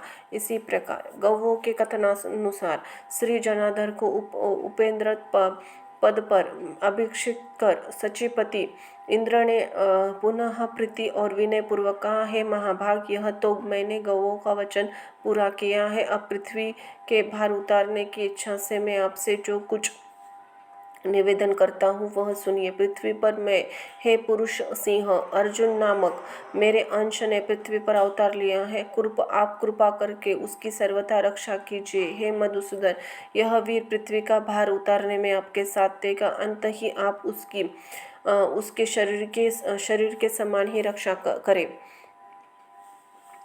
श्री भगवान बोले, भरत वंश में पृथा के पुत्र अर्जुन ने तुम्हारे अंश से अवतार लिया है, यह मैं जानता हूँ। मैंने जब तक पृथ्वी पर रहूंगा तब तक उसकी रक्षा करूंगा। हे शत्रुसूदन देवेंद्र, मैं जब तक महिल तल पर रहूंगा तब तक अर्जुन को युद्ध में कोई भी जीत न सकेगा। हे देवेंद्र, विशाल भुजाओं वाले कंस नामक दैत्य, अरिष्टासुर, केशी, कुवल या पिंड और नरकासुर आदि अनन्य दैत्यों के नाश होने पर यही महाभारत युद्ध होगा। हे सहस्त्राक्ष, उसी समय पृथ्वी का भार उतारा हुआ समझना। अब तुम प्रसन्नता पूर्वक जाओ। अपने पुत्र अर्जुन के लिए तुम किसी प्रकार की चिंता मत करो। मेरे रहते हुए अर्जुन का कोई भी शत्रु सफल न हो सकेगा। अर्जुन के लिए मैं ही महाभारत के अंत में युधिष्ठिर आदि समस्त पांडवों के अक्षत शरीर से कुंती को दूंगा। स्त्री पराशर जी बोले, कृष्णचंद्र के ऐसा कहने पर देवराज इंद्र उनका आलिंगन कर ऐरावत हाथी पर आरूढ़ होकर स्वर्ग को चले गए। तदनंतर कृष्णचंद्र भी गोपियों दृष्टिपात से पवित्र हुए मार्ग द्वारा गोप कुमारों और गवों के साथ व्रज को लौट आए। इति श्री विष्णु पुराणे पंचम अंश में 12वां अध्याय यहाँ समाप्त हुआ। अध्याय 13वां गोपों द्वारा भगवान का वर्णन तथा भगवान के गोपियों के साथ रास क्रीड़ा करना। श्री पराशर जी बोले, ओम नमो भगवते वासुदेवाय नमः। श्री पराशर जी बोले, इंद्र के चले जाने पर लीला विहारी श्री कृष्णचंद्र को बिना प्रयास किए ही गोवर्धन पर्वत धारण करते देख गोपगण उनसे प्रीतिपूर्वक बोले, हे भगवान, हे महाभाग, आपने गिरिजा को धारण कर हमारी गौवों को इस महान भय से रक्षा किए। हे तात, कहाँ आपका यह अनुपम बाल लीला और कहाँ नंदित गोप जाति और कहाँ ये दिव्य कर्म, यह सब क्या है? कृपया हमें बतलाइए। आपने यमुना जल में कालिया नाग का दमन दिया, धेनुकासुर को मारा और फिर गोवर्धन पर्वत में धारण किया। आपके इन अद्भुत कर्मों से हमारे चित्त में बड़ी शंका हो रही है। हे अमित विक्रम, हे भगवान, हरि के चरणों में शपथ करके आपसे सच सच कहते हैं कि ऐसी बात, आपके ऐसे बल वीर्य को देखकर हम आपको मनुष्य नहीं मान सकते। हे केशव, स्त्री और बालका सहित वज्रवासियों के आप पर अत्यंत प्रीति है। आपका यह कर्म है देवताओं के लिए भी दुष्कर है। हे कृष्ण, आपकी यह बाल्यावस्था, विचित्र बल वीर्य और हम जैसे नीच पुरुषों में जन्म लेना है। हे अमयातम, ये सब बातें विचार करने पर हमें शंका में डाल देती है। आप देवता हो, दानव हो, यक्ष अथवा गंधर्व हो, इन बातों का विचार करने से हमें क्या प्रयोजन है? हमारे तो आप बंधु ही है, अंत ही आपको नमस्कार है। श्री पराशर जी बोले, गोपगण के ऐसा कहने पर महामती कृष्णचंद्र कुछ देर तक चुप रहे और फिर कुछ प्रणयजन को पूर्वक इसी प्रकार कहने लगे। श्री भगवान ने कहा, हे गोपगण, यदि आप लोगों को मेरे संबंध में किसी प्रकार की लज्जा न हो तो मेरे आप लोगों का प्रशंसनीय हो। इस बात का विचार करने के लिए भी क्या आवश्यकता है? यदि मुझ में आपकी प्रीति है, यदि मैं आपकी प्रशंसा का पात्र हूँ तो आप लोग मुझे बांधव बुद्धि ही करें। मैं न देव हूँ, न गंधर्व हूँ, न यक्ष हूँ, न दानव हूँ। मैं आपके बांधव समूह से उत्पन्न हुआ। आप लोगों का इस विषय में और कुछ भी विचार नहीं करना चाहिए। श्री पराशर जी बोले, हे महाभाग, श्रीहरि के प्रणय को उपयुक्त होकर हुए वाक्यों को सुनकर वे समस्त गोपगण चुपचाप वन को चले गए। तब श्री कृष्ण ने निर्मल आकाश, शरद चंद्र की चंद्रिका, दिशाओं को सुशोभित करने वाली विकसित कुमुदिनी तथा वनखंडी को मुखर मधुओं के मनोहर देखकर गोपियों के साथ रमन करने की इच्छा की। उस समय बलराम जी बिना ही श्री मुरली मनोहर स्त्रियों को प्रिय लगने वाला अत्यंत मनोहर अस्फुटक एवं मृदन पद ऊंचे धीमे स्वर से गाने लगे। उस समय सुरम्य गीत ध्वनि को सुनकर गोपियां अपने घर को छोड़कर तात्काल ही जहाँ श्री मधुसूदन थे वहाँ चली आई।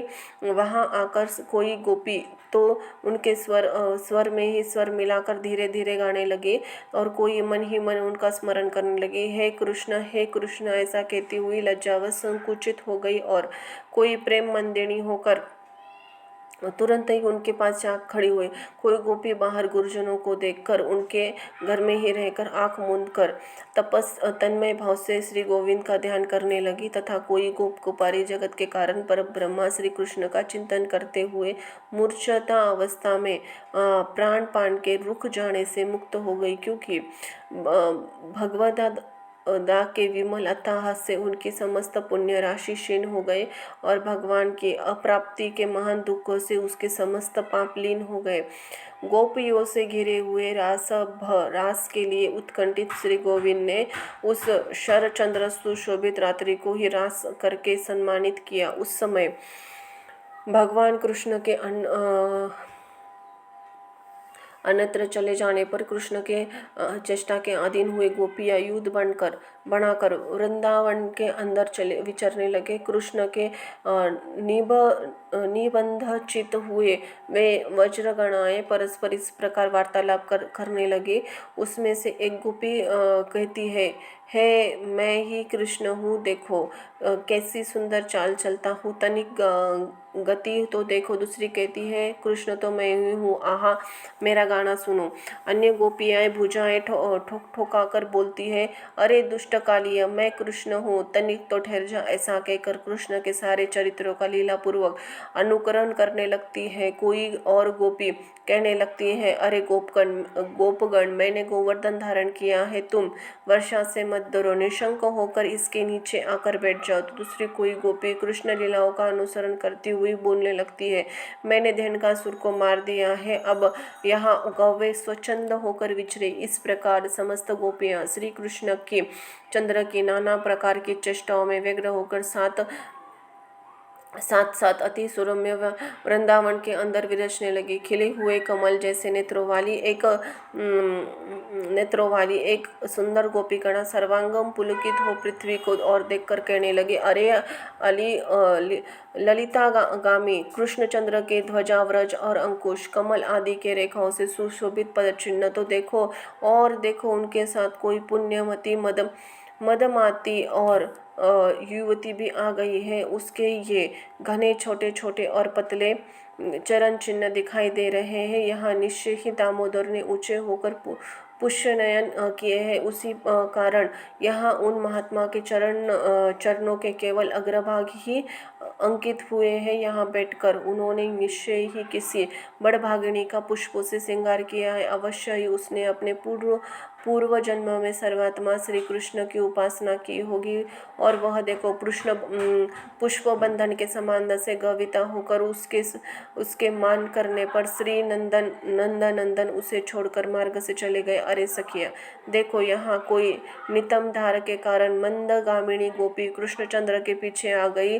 वह अपने गंतव्य स्थान को तीव्र गति से गई। इसी से इसके चरण चिन्हों से अग्रभाग कुछ नीचे नहीं दिखाई देते। यहाँ वह सखी उनके हाथों में अपना पानी पल्लव देकर चली गई है। इसी से उसे चरण चिन्ह परिधान से दिखाई देती है। देखो यहाँ से उन मंदगामिनी निराश होकर लौटने चरण चिन्ह देख रहे हैं। मालूम होता है उस धूर्त ने उसकी आंतरिक अभिलाषा को पूर्ण बना दिए है। केवल कर स्पर्श करके उनका अपमान किया है। यहाँ कृष्ण तो अवश्य उस गोपियों से कहा है, तू बैठ, मैं शीघ्र ही जाता हूँ, उस वन में रहने वाले राक्षस को मारकर पुनः तेरे पास लौट आऊंगा। इसीलिए इनके चरणों के चिन्ह गति के से दिख रहे हैं। यहाँ से कृष्ण चंद्रगण में वहन चले गए हैं, इसी से उसके चरण चिन्ह दिखलाई नहीं देते। अब सब ओर से लौट चलो, इस स्थान पर चंद्रमा की किरण नहीं पहुंच सकती। तदनंतर वे गोपियाँ कृष्णचंद्र से निराश होकर लौट आई। यमुना तट पर आकर उनके चरण चित्तों को गाने लगी। तब गोपियों ने प्रसन्न मुखारविंद त्रिभुवन रक्षक लीला बिहारी श्री कृष्णचंद्र को वहां आते देखा। उस समय कोई गोपी श्री गोविंद को आते देखकर अति हर्षित हो कृष्ण कृष्ण कृष्ण इतना ही कहती रह गई और कुछ न बोल सके। कोई तो प्रणय को वश अपने भ्रूगन से ललाट सकोड़कर श्रीहरि को देखते हुए अपने नेत्र रूप ब्रह्मोद द्वारा उनके मुख कमल का मकरंद पान करने लगी। कोई गोपी मुखारविंद को नेत्र मूंद कर उनके रूप का ध्यान करती हुई योगारूढ़ सी रूढ़ भाषित होने लगी। तब श्री माधव किसी से प्रेम से भाषण करके, किसी से भृंग भंगी से देखकर, किसी का हाथ पकड़कर उन्हें मनाने लगे। फिर उदार चित्त श्रीहरि ने उन प्रसन्न चित्त गोपियों के साथ रास मंडल बनाकर आदर पूर्वक रमण किया। किंतु उस समय कोई भी गोपी श्री कृष्ण चंद्र की सानिध्य को न छोड़ना चाहती थी। इसलिए एक स्थान पर स्थिर रहने के कारण रासोचित मंडल न बना सका। और तब उन गोपियों में एक का हाथ पकड़कर श्रीहरि ने रास मंडल की रचना की। उस समय उसके कर स्पर्श से प्रत्येक गोपियों की आंखें आनंद से मूंद जाती थी। तदनंतर रास क्रीड़ा आरंभ हुई। उनमें से गोपियों के चंचल कंकणों की झनकार होने लगी। फिर क्रमशः शरद वर्णन संबंधी गीत होने लगे। उस समय कुरुश्चंद्र, चंद्रमा, चंद्रिका और कुमुद वंदन संबंधी गान करने लगे। किंतु गोपियों ने तो बार बार एक ही कृष्ण नाम का गान किया। फिर एक गोपी ने गोपी के नृत्य करते करते थककर चंचल कंकण से झनकार युक्त अपना बहुलता श्री मधुसूदन के गले में डाल दिया। किसी नूपन गोपी ने भगवान के गान की प्रशंसा करके बहानी भुजा फैलाकर श्री मधुसूदन के आलिंगन करके घूम लिया। श्री हरि की भुजाएं गोपियों के कपालों का चुम्बन पाकर उन कपलों के पुकाल वली रूप धारने की उत्पत्ति के लिए स्वदेरूप जल के मेघ बन गई। श्री कृष्ण चंद्र जितने ऊंचे स्वर से रासचित गान गाते थे, उनसे भी दो शब्द से गोपियां धन्य कृष्ण की ध्वनि लगा रही थी। भगवान के आगे जाने पर गोपियां उनके पीछे जाती थी, लौटने पर सामने चली। इसी प्रकार श्रीहरि का साथ देती थी। श्री मधुसूदन गोपियों के साथ इस रास क्रीड़ा कर रहे थे कि उनके बिना एक क्षण भी गोपियों को करोड़ों वर्षों के समान बीतता था। वे रासिक गोपियां पिता, पति, माता और भ्राता आदि के रोकने पर भी रात्रि में श्री श्याम सुंदर के साथ विहार करती थी। शत्रुहता आत्मीयता श्री मधुसूदन भी अपनी किशोरावस्था का मान करते हुए रात्रि के समय उनके साथ रमन करते थे। सर्वव्यापी सर्वेश्वर श्री कृष्ण गोपियों में, उनके पतियों में तथा समस्त प्राणियों में आत्म रूप से वायु के समान व्याप्त थे। जिस प्रकार आकाश, अग्नि, पृथ्वी, जल, वायु आत्मा समस्त प्राणियों में प्राप्त है, उसी प्रकार वे सब पदार्थों में व्याप्त और व्यापक है। इति श्री विष्णु पुराणे पंचम अंश में 13वां अध्याय समाप्त हुआ। ओम नमो भगवते वासुदेवाय नमः। अध्याय 14वां वृषभासुर का वध। ओम नमो भगवते वासुदेवाय नमः। श्री पराशर जी बोले, एक दिन सायंकाल के समय जब श्री कृष्ण चंद्र रासलीला में आसक्त थे, अरिष्ट नाम की एक मदोमंत असुर वृषभ रूप धरकर सबको भयभीत करता हुआ वज्र में आया। इस अरिष्टासुर के कांति सजल जलंधर के समान कृष्ण वर्णाती सिंह अत्यंत तीक्ष्ण थे। नेत्र सूर्य के समान तेजस्वी थे। अपने खुरों की चोट से वह मानो पृथ्वी को फाड़े डालता था। वह दांत पोखरता हुआ पुनः अपनी जीवाओं से ऊँट की चाट रहा था। उसने क्रोधवश अपनी पूँछ उठा रखी थी तथा उसके स्कंद बंधन कठोर हो रहे थे। उसके कुवंदल कुहान और शरीर का प्रमाण अत्यंत ही दुर्लभ और पृष्ठभाग गोबर मूत्र से लिथड़ा हुआ था तथा वह समस्त गोवों को भयभीत कर रहा था। उसकी ग्रीवा अत्यंत लंबी, मुख के वृक्ष के खवोल के समान अति गंभीर था। वह वृषभधारी दैत्य गौओं को गर्भों को गिराता हुआ, तपस्वियों को मारता हुआ सदा वन में विचरा करता था। तब उस अति भयंकर नेत्रों वाले दैत्य को देखकर गोपनाएं भयभीत होकर कृष्ण कृष्ण पुकारने लगे।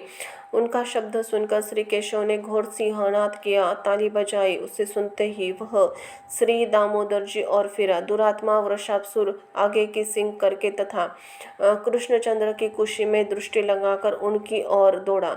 किंतु महाबली कृष्ण वृषासुर को अपनी ओर देखा अवहेलना से लीलापूर्वक मुस्कुराते हुए उस स्थान से विचलित न हुए। निकट आने पर श्री मधुसूदन ने उसे इस प्रकार पकड़ लिया जैसे ग्राह क्षुद्र जीव को पकड़ लेता है तथा उसकी सिंग जखड़ अचल हुए उस दैत्य के कोख में घुटने से प्रहार किया।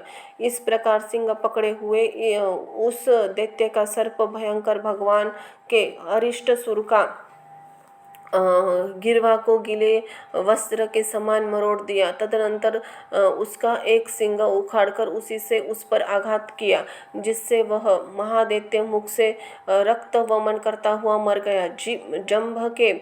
जंभ के मरने पर देवता इंद्र की स्तुति की थी, उसी प्रकार अरिष्टासुर के मरने पर गोपगण श्री जनार्दन की प्रशंसा करने लगे। इति श्री विष्णु पुराणे पंचम अंश में 14वां अर्थात चतुर्दशो अध्याय संपन्न हुआ। अध्याय 15वां। कंस का श्री कृष्ण को बुलाने के लिए अक्रूर को भेजना। ओम नमो भगवते वासुदेवाय नमः। श्री पराशर जी बोले, वृषभ रूपधारी अरिष्टासुर धनुक और प्रलंब आदि का वध, गोवर्धन पर्वत का धारण करना, कालियानाग का दमन, 2 विशाल वृक्षों को उखाड़ना, पूतन का वध तथा शकट का उलट देना और अनेक लीलाएं जानने पर एक नारद जी ने कंस को यशोदा तथा देवकी के गर्भ परिवर्तन से लेकर जैसा हुआ था वह सब वृत्तांत क्रमशः सुना दिया। देवदर्शन नारद जी ने ये सब बातें सुनकर दुर्बुद्धि कंस ने वासुदेव जी के प्रति अत्यंत क्रोध प्रकट किया। वह अत्यंत कोप से वसुदेव जी के संपूर्ण यादव की सभा में डंडा तथा समस्त यादव की भी निंदा की और यह कार्य करने विचारने लगा। ये अत्यंत बालक राम और कृष्ण जब तक पूर्ण बल प्राप्त नहीं करते तभी तक मुझे इन्हें मार देना चाहिए, क्योंकि युवा अवस्था प्राप्त होने पर तो ये अजय हो जाएंगे। मेरे यहाँ महावीर्यशाली चाणूर और महाबली मुष्टिक जैसे मल्ल है। मैं इनके साथ मल्ल युद्ध करवाकर उन दोनों दुर्बुद्धियों को मरवा डालूंगा। उन महान धनुर्यज्ञ के मिस से वज्र से बुलाकर ऐसे कोई उपाय करूंगा जिससे वे नष्ट हो जाए।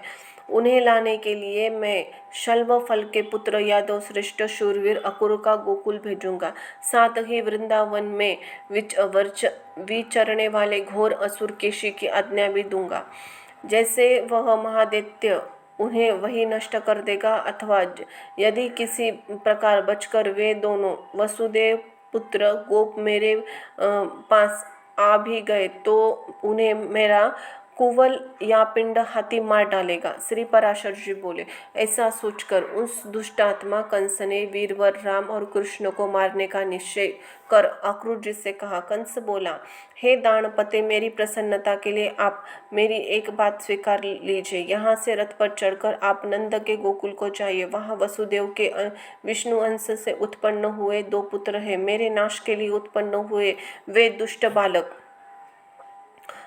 वहाँ पोषित हो रहे हैं। मेरे यहाँ चतुर्दशी को धनुष्य यज्ञ होने वाला है। अंत ही आप वहाँ जाकर उन्हें मल्ल युद्ध के लिए ले आइए। मेरे चाणूर और मुष्टक नामक मल्ल युग्म युद्ध में अति कुशल है और धनुर्विद्या के लिए उनके साथ इन पहलवानों का द्वयुद्ध यहाँ सब लोग देखे। अथवा महावत से प्रेरित हुए कुवालपिंड का नामक गजराज उन दोनों दुष्ट वसुदेव पुत्र बालकों को नष्ट कर देगा। इस प्रकार उन्हें मारकर मैं दुर्मति वासुदेव नंदगोप और इस प्रकार मंदपति पिता उग्रसेन को भी मार डालूंगा। तदनंतर मेरे वध की इच्छा वाले इन समस्त दुष्ट गोपों के संपूर्ण गोवर्धन तथा धन को मैं छीन लूंगा। हे दानपते, आपके अतिरिक्त ये क्रमशः यादव मुझसे द्वेष करते हैं। अंत में क्रमशः इन सबको नष्ट कर देने का प्रयत्न करूंगा। फिर मैं आपके साथ मिलकर ही इस यादवहीन राज्य को निर्विघ्नता पूर्वक भोगूंगा। अंत हे वीर, आप मेरे प्रसन्नता के लिए आप शीघ्र जाइए। आप गोकुल में पहुंचकर गोपगणों से इसी प्रकार कहिए कि जिससे मेरे महिष्य भैंस के घृत और दूधी उपकार के सहित शीघ्र ही यहाँ आ जाए। श्री पराशर जी बोले, हे द्विज, कंस की ऐसी आज्ञा पा भागवत अक्रूर जी कल ही शीघ्र श्री कृष्ण को देखूंगा। यह सोचकर अति प्रसन्न हुए माधव और प्रिय अक्रूर जी राजा कंस के जो आज्ञा एक अति सुंदर रथ पर चढ़े और मथुरापुरी से बाहर निकले। इति श्री विष्णु पुराणे पंचम अंश में 15वां अध्याय यहाँ समाप्त होता है।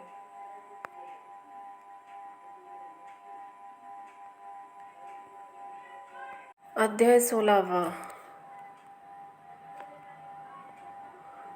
केशिवध। श्री पराशर जी बोले, हे मैत्रेय, कंस के दूत द्वारा भेजा हुआ महाबली केशी भी कृष्ण चंद्र के वध की इच्छा से थोड़ा सा घोड़े का रूप धारण कर वृंदावन में आया।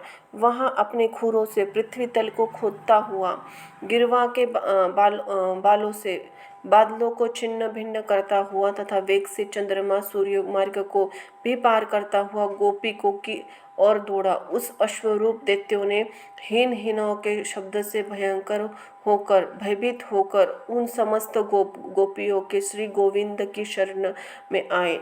तब उनके त्राही त्राही शब्द सुनकर भगवान श्री कृष्णचंद्र सज्जल मेघ की गर्जना के समान गंभीर वाणी से बोले, हे गोपालगण, आपकी केशधारी अश्व से न डरे। आप गोप जाति के हैं। इस प्रकार भयभीत होकर आप अपने वीरोचित पुरुषार्थ का लोप क्यों करते हैं? यह अल्पवीर्यहीन से आतंक फैलाने वाला और नाचने वाला दुष्ट अश्व, जिस पर राक्षसगण बलपूर्वक चढ़ा करते हैं, आप लोगों का क्या बिगाड़ सकता है? इस प्रकार गोप का धैर्य बढ़ाकर वे केशी से कहने लगे, अरे दुष्ट, इधर हाँ। पिनाकधारी वीरभद्र जिस प्रकार पूषा से दांत उखाड़े थे, उसी प्रकार मैं कृष्ण तेरे मुख से सारे दांत गिरा दूंगा। ऐसा कहकर श्री गोविंद उछलकर केशी के सामने आए और वह अश्वरूपधारी दैत्य मुंह खोलकर उनकी ओर दौड़ा। तब जनार्दन ने अपनी बाई फैलाकर अश्वरूप दुष्ट दैत्य के मुख में डाल दी। केशी के मुख में घुसी हुई भगवान कृष्ण की बाहु से टकराकर उसके समस्त दांत शुभ्र मेघखंडों के समान टूटकर बाहर गिर पड़े। हे द्विज, उत्पत्ति के समय से ही उपेक्षा गई व्याधि जिस प्रकार नाश करने के लिए बढ़ने लगती है, उसी प्रकार केशी के देह में प्रविष्ट हुई कृष्णचंद्र की भुजा बढ़ने लगी। अंत में होठों के फट जाने से वह फेन सनित रुधिर वमन करने लगे और उनकी आंखें स्नायुबंध के ढीले हो जाने से फूट गई। वह मल मूत्र छोड़ता हुआ पृथ्वी पर पैर पटकने लगा। उसका शरीर पसीने से भरकर ठंडा पड़ गया और वह विशेष्ट हो गया। इसी प्रकार श्री कृष्ण की भुजाओं से जिसके मुख का विशाल रंध्र फैलाया गया, वह महान असुर मरकर वज्रपात से गिरे हुए वृक्ष के समान दो खंड होकर पृथ्वी पर गिर पड़ा। केशी के शरीर के वे दोनों खंड, दो पाँव, आधी पीठ, आधी मूंछ, तथा एक एक कान, आँख और नासिकारंध्र से सहित सुशोभित हुए। इसी प्रकार केशी को मारकर प्रसन्न चित्त गाँव वालों ने घिरे हुए श्री कृष्ण को बिना श्रम के स्वस्थ चित्त से हंसते हुए वहीं पर खड़े रहे। केशी को मारे जाने से विस्मित हुए गोप और गोपियों अनुराग वंश अत्यंत मनोहर लगने वाले कमल नयन श्री श्याम सुंदर की स्तुति की। हे विप्र, उसे मरा देख मेघपटलों में छिपे हुए श्री नारद जी हर्षित चित्त से कहने लगे, हे जगन्नाथ, हे अच्युत, आप धन्य हैं। आहा, आप देवताओं के दुख देने वाले इस केशी को लीलाओं से ही मार डाला। मैं मनुष्य और अश्व के से पहले और कहीं न होने वाले युद्ध को देखने के लिए अत्यंत उत्कंठित होकर स्वर्ग से ही यहाँ आया था। हे मधुसूदन, आपने इस अवतार में जो जो कर्म किया है उनसे मेरा चित्त अत्यंत विस्मित और संतुष्ट हो रहा है। हे कृष्ण, जिस समय यह अश्व अपनी सटाओं को हिसता हुआ आकाश की ओर देखता तो इससे संपूर्ण देवगण और इंद्र भी डर जाते थे। हे जनार्दन, आपने इस दुष्ट आत्मा केशी को मारा है, इसलिए आप लोक में केशव नाम से विख्यात होंगे। हे केशी निशूदन, आपका कल्याण हो। अब मैं जाता हूँ, परसों कंस के साथ आपका युद्ध होने के समय मैं फिर आऊँगा। हे पृथ्वीधर, अनुयागामी सहित उग्रसेन के पुत्र कंस के मारे जाने पर आप पृथ्वी का भार उतार देंगे। हे जनार्दन, उस समय मैं अनेक राजाओं के साथ आपके साथ आयुष्मान पुरुष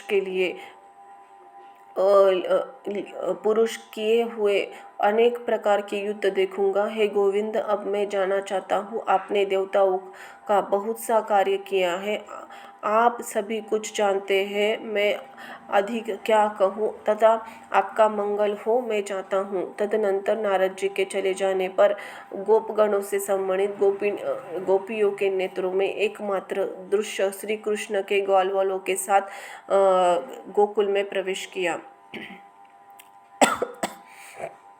इति श्री विष्णु पुराणे पंचम अंश में 16वां अध्याय षोडश अध्याय यहाँ संपन्न हुआ। 17वां अध्याय अक्रूर जी की गोकुल यात्रा। ओम नमो भगवते वासुदेवाय नमः। श्री पराशर जी बोले, अक्रूर जी ही तुरंत ही मथुरा से निकलकर श्री कृष्ण दर्शन की लालसा से एक शीघ्रगामी रथ द्वारा नंद जी के गोकुल को चले। अक्रूर जी सोचने लगे, आज मुझ जैसा बड़भागी कोई नहीं है, क्योंकि आपने अंश से अवतर्ण चक्रधारी श्री विष्णु भगवान के मुख में अपने नेत्रों से देखूंगा। आज मेरा जन्म सफल हो गया है। आज की रात्रि अवश्य ही सुंदर प्रभाव वाली है, जिसकी मैं एक खिले हुए कमल के समान नेत्रों वाले श्री भगवान विष्णु के मुख का दर्शन करूंगा। प्रभु का जो संकल्पमय मुखारविंद स्मरण मात्र से ही पुरुषों का पापी को दूर कर देता है।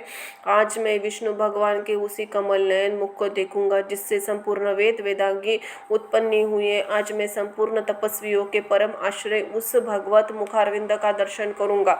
समस्त पुरुषों में द्वारा यज्ञों में जिन अखिल विश्व के आधारभूत पुरुषोत्तम यज्ञ रूप से यजन पूजन किया जाता है, आज मैं उन्हें जगत पति का दर्शन करूंगा, जिससे 100 यज्ञों से भी यजन करके इंद्र ने देवराज पद की प्राप्ति की है। आज मैं उन्हीं अनादि और अनंत केशव का दर्शन करूंगा, जिसके स्वरूप को ब्रह्मा, इंद्र, रुद्र, अश्विन कुमार, वसुगण, आदित्य, मरुदगण आदि कोई भी नहीं जानते। आज वे मेरे हरि मेरे नेत्रों के विषय होंगे, जो सर्वात्मा, सर्वज्ञ, सर्वस्वरूप, सब भूतों में अव्यवस्थित तथा जो अचित्त, अव्यय, सर्वव्यापक है हो। आज मैं स्वयं ही मेरे साथ बात करेंगे। जिस अजन्मा ने मत्स्य, कूर्म, वराह, हयग्रीव, नरसिंह यदि रूप बदलाकर जगत की रक्षा की, आज वे मुझसे वार्तालाप करेंगे।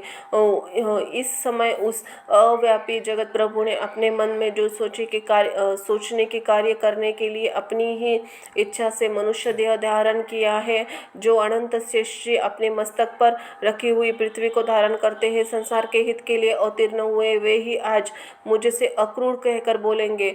जिनकी इस पिता, पुत्र, सुहत, भ्राता, माता और बंधु रूपिणी माया को पार करने में संसार सर्वदा असमर्थ है। उन मायापति को बारंबार नमस्कार है जिनमें हृदय को लगा देने से पुरुष योग माया स्वरूप प्रस्तुत अविद्याओं को पार कर लेता है। उन विद्या स्वरूप श्री हरि को नमस्कार है। उन्हें जिन्हें यज्ञ के लोग यज्ञ पुरुष शाश्वत यादव अथवा भगवत गण वासुदेव वेदांत वेता विष्णु कहते हैं, उन्हें को बारंबार नमस्कार है। जिस सत्य के सदसद्रूप जगत ही जगाधार विधाता में ही स्थित है, उन सत्य बल से वे प्रभु मुझ पर प्रसन्न हो जिनमें है स्मरण मात्र से पुरुष सर्वथा कल्याण पात्र हो जाता है। मैं उन जन्मा हरि की शरण लेता हूँ। श्री पराशर जी बोले, हे मैत्रेय, भक्ति विनम्र चित्त अक्रूर से इस प्रकार श्री विष्णु भगवान का चिंतन करते हैं। कुछ समय सूर्य रहते हैं ही गोकुल में पहुंच गए। वहां पहुंचने पर उन्होंने खिले हुए नीलकमल की सी कांति वाली श्री कृष्ण जी को गोवों के दोहस्त स्थान में बछड़ों के बीच विराजमान दिखा, जिनके नेत्र खिले हुए कमल के समान थे। वृक्ष स्थल में श्री वत्स्य चिन्ह सुशोभित था, भुजाएं लंबी लंबी थी तथा वृक्ष स्थल विशाल और ऊंचा तथा नासिकाएं भी उन तक थे जो सविलास हंस युक्त मनोहर मुखारविंद से सुशोभित थे। उन्मत्त रक्तन नख युक्त चरणों से पृथ्वी पर विराजमान थे, जो 2 पीतांबर धारण किए थे, वन्य पुष्पों से विभूषित थे और तथा सर्वदा ही श्वेत कमल के आभूषणों से युक्त श्याम सुंदर सचचंद्र नील चल के समान सुशोभित था। हे द्विज, श्री वज्रचंद्र के पीछे उन्होंने हंस कुंद और चंद्रमा के समान गौरवर्ण नीलांबरधारी यदुनंदन श्री बलभद्र जी को देखा। विशाल भुजदंड उद्दंड स्कंद और विकसित मुखारविंद श्री बलभद्र जी मेघामाला से घिरे हुए दूसरे कैलाश पर्वत के समान जान पड़ते थे। हे मुने, उन दोनों बालकों को देखकर महामती अक्रूर जी का मुख कमल प्रफुल्लित हो गया तथा उनके सर्वांगा में पुलकावली छा गई और वे ही मन कहने लगे, इन दोनों रूपों में जो यह भगवान वासुदेव का अंश है वही परधाम है और जो कहीं परम पद है। इन जगताधि के दर्शन पाकर आज मेरे नेत्र युगल सफल हो गए हैं, किंतु क्या अब मैं भगवत कृपा से इन असंग पाकर मेरा शरीर भी कृतकृत्य हो सकेगा? जिनकी अंगुली से स्पर्श मात्रे संपूर्ण पापों से मुक्त हुए पुरुष निर्दोष सिद्धि कैवल्य मोक्ष प्राप्त कर लेते हैं, क्या उन अनंत मूर्ति श्रीमान हरि मेरी पीठ पर अपना कर कमल रखेंगे, जिन्होंने अग्नि विद्युत और सूर्य की किरण मालों के समान अपने उग्र चक्र का प्रहार दैत्य पति सेना के नष्ट करते हुए असुर सुंदरियों के आंखों के अंजन धो डाले, जिनकी एक जल बिंदु प्रदान करने से राजा बलि ने पृथ्वी तल में अति मनोज्ञ भोग और मनन तरंग देवत्व लाभ पूर्ण शत्रु विहीन इंद्रपद प्राप्त किया था। वे ही विष्णु भगवान मुझ निर्दोष को किस भी कंस के सरसर के दोषी ठहरा कर क्या मेरी अवज्ञा कर देंगे? मेरे ऐसे साधु जन बहिष्कृत पुरुष के जन्म को धिक्कार है, अथवा संसार में मेरी ऐसी कौन सी वस्तु है जो इन ज्ञान स्वरूप शुद्ध सत्व राशि देव दोषहीन नित्य प्रकाश समस्त भूतों के हृदय स्थित प्रभु को वंदित न हो। अंत ही मैं इन ईश्वरों के ईश्वर आदि मध्य अंतरहित पुरुषोत्तम भगवान विष्णु के अंश अवतार श्री कृष्ण चंद्र के पास बिना भक्ति विनम्रता से जाता हूँ। मुझे पूर्णता आशा है कि वे मेरी अवज्ञा नहीं करेंगे। इति श्री विष्णु पुराणे पंचम अंश में 17वां अध्याय यहाँ समाप्त हुआ। ओम नमो भगवते वासुदेवाय नमो नमः। राधे कृष्णाय नमो नमः। अध्याय 18वां भगवान का मथुरा को प्रस्थान, गोपियों के विरह कथा और अंकुर जी का मोह। श्री पराशर जी बोले, हे मैत्रेय, यदुवंशी के अंकुर जी ने इस प्रकार चिंतन करते हुए श्री गोविंद के पास पहुंचकर उनके चरणों में सिर झुकाते हुए मैं अंकुर हूँ ऐसा कहकर प्रणाम किया।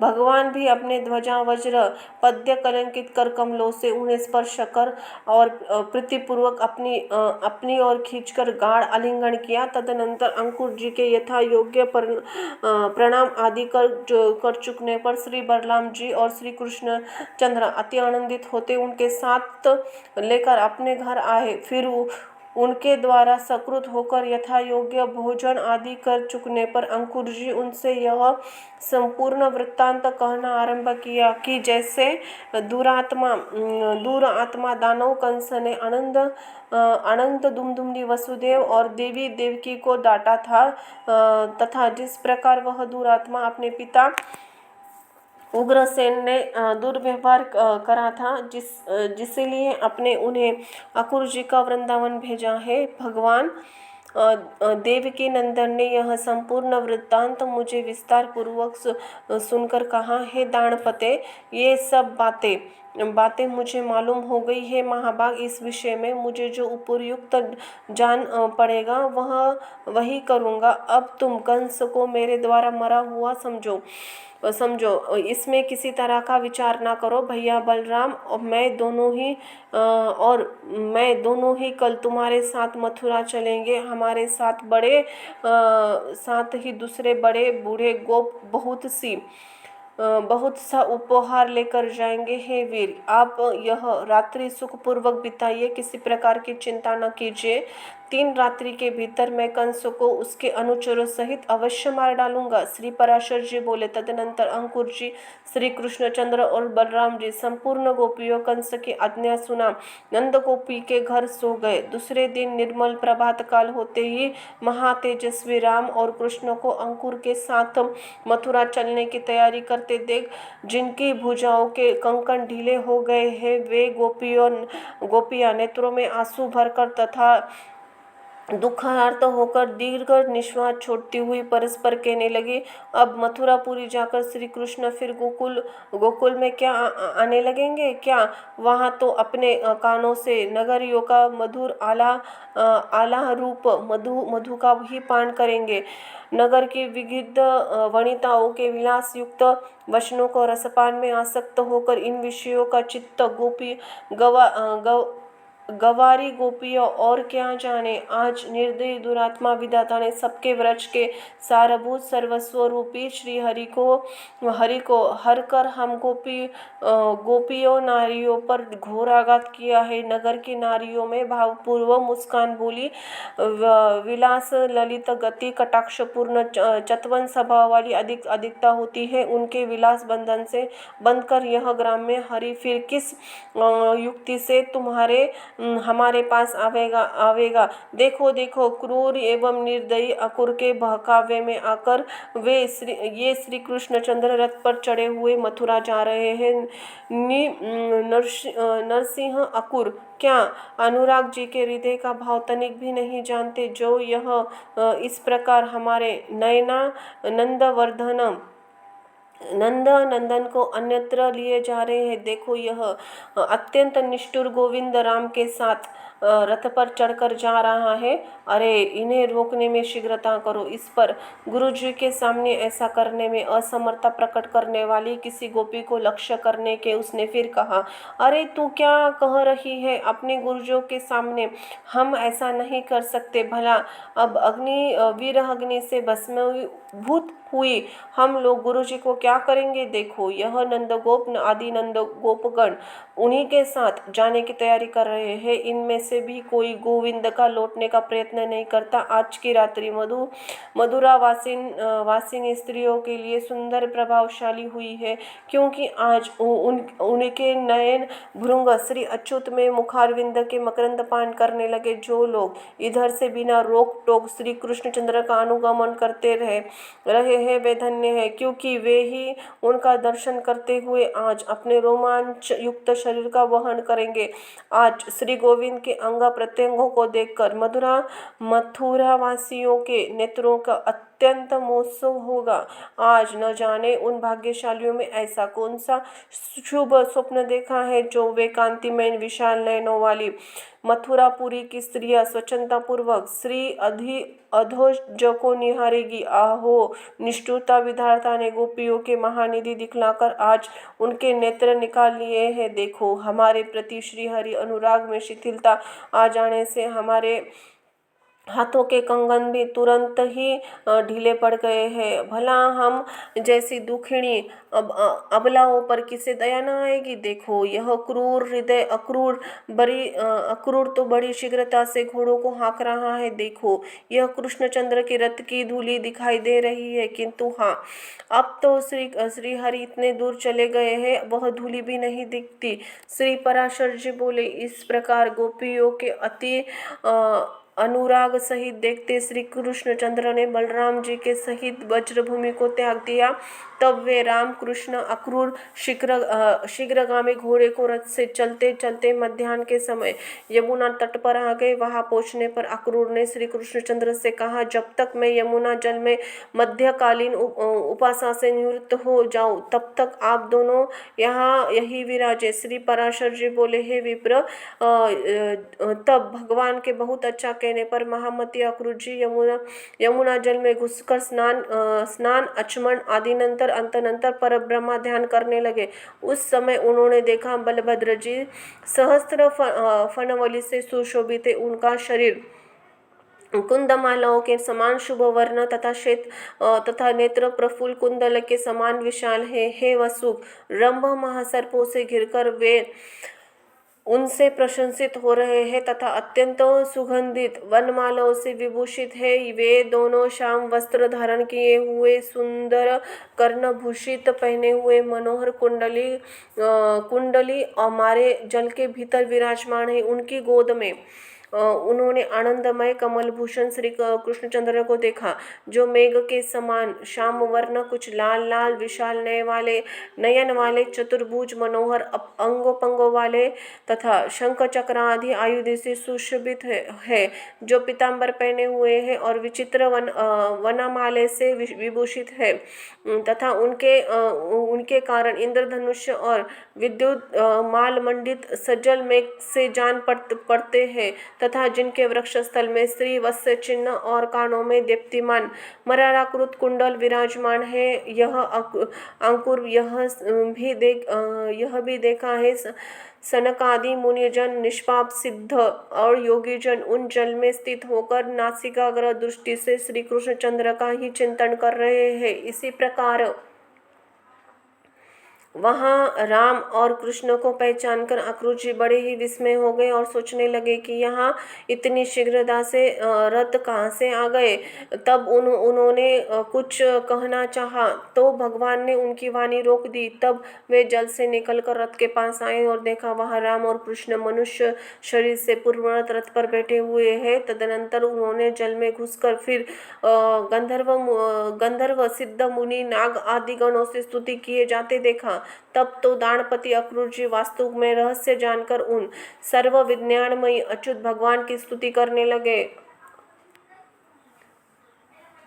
अक्रूर जी बोले, जो सहमात्र स्वरूप, अचित्य महिम, सर्वव्यापक तथा कार्य रूप से अनेक कारण रूप है, परमात्मा को नमस्कार है। जो अचिंतनीय है, आप सर्वरूप है, हवि रूप है, परमेश्वर को नमस्कार है। आप बुद्धि से अतीत, प्रकृति से परे है, आपको बारंबार नमस्कार है। आप भूत स्वरूप, इंद्रिय स्वरूप, प्रधान स्वरूप, आप ही जीवात्मा परमात्मा है। आप इस प्रकार आप अकेले ही 5 प्रकार से स्थित है सर्वात्मा है, शराशर ईश्वर। आप प्रसन्न हुए, एक आप ही ब्रह्मा विष्णु शिव आदि कल्पनाओं से वर्णित किए जाते हैं। परमेश्वर आपके स्वरूप, प्रयोजन और नाम आदि सर्व अभिरुजन्य है। आपको नमस्कार है नाथ।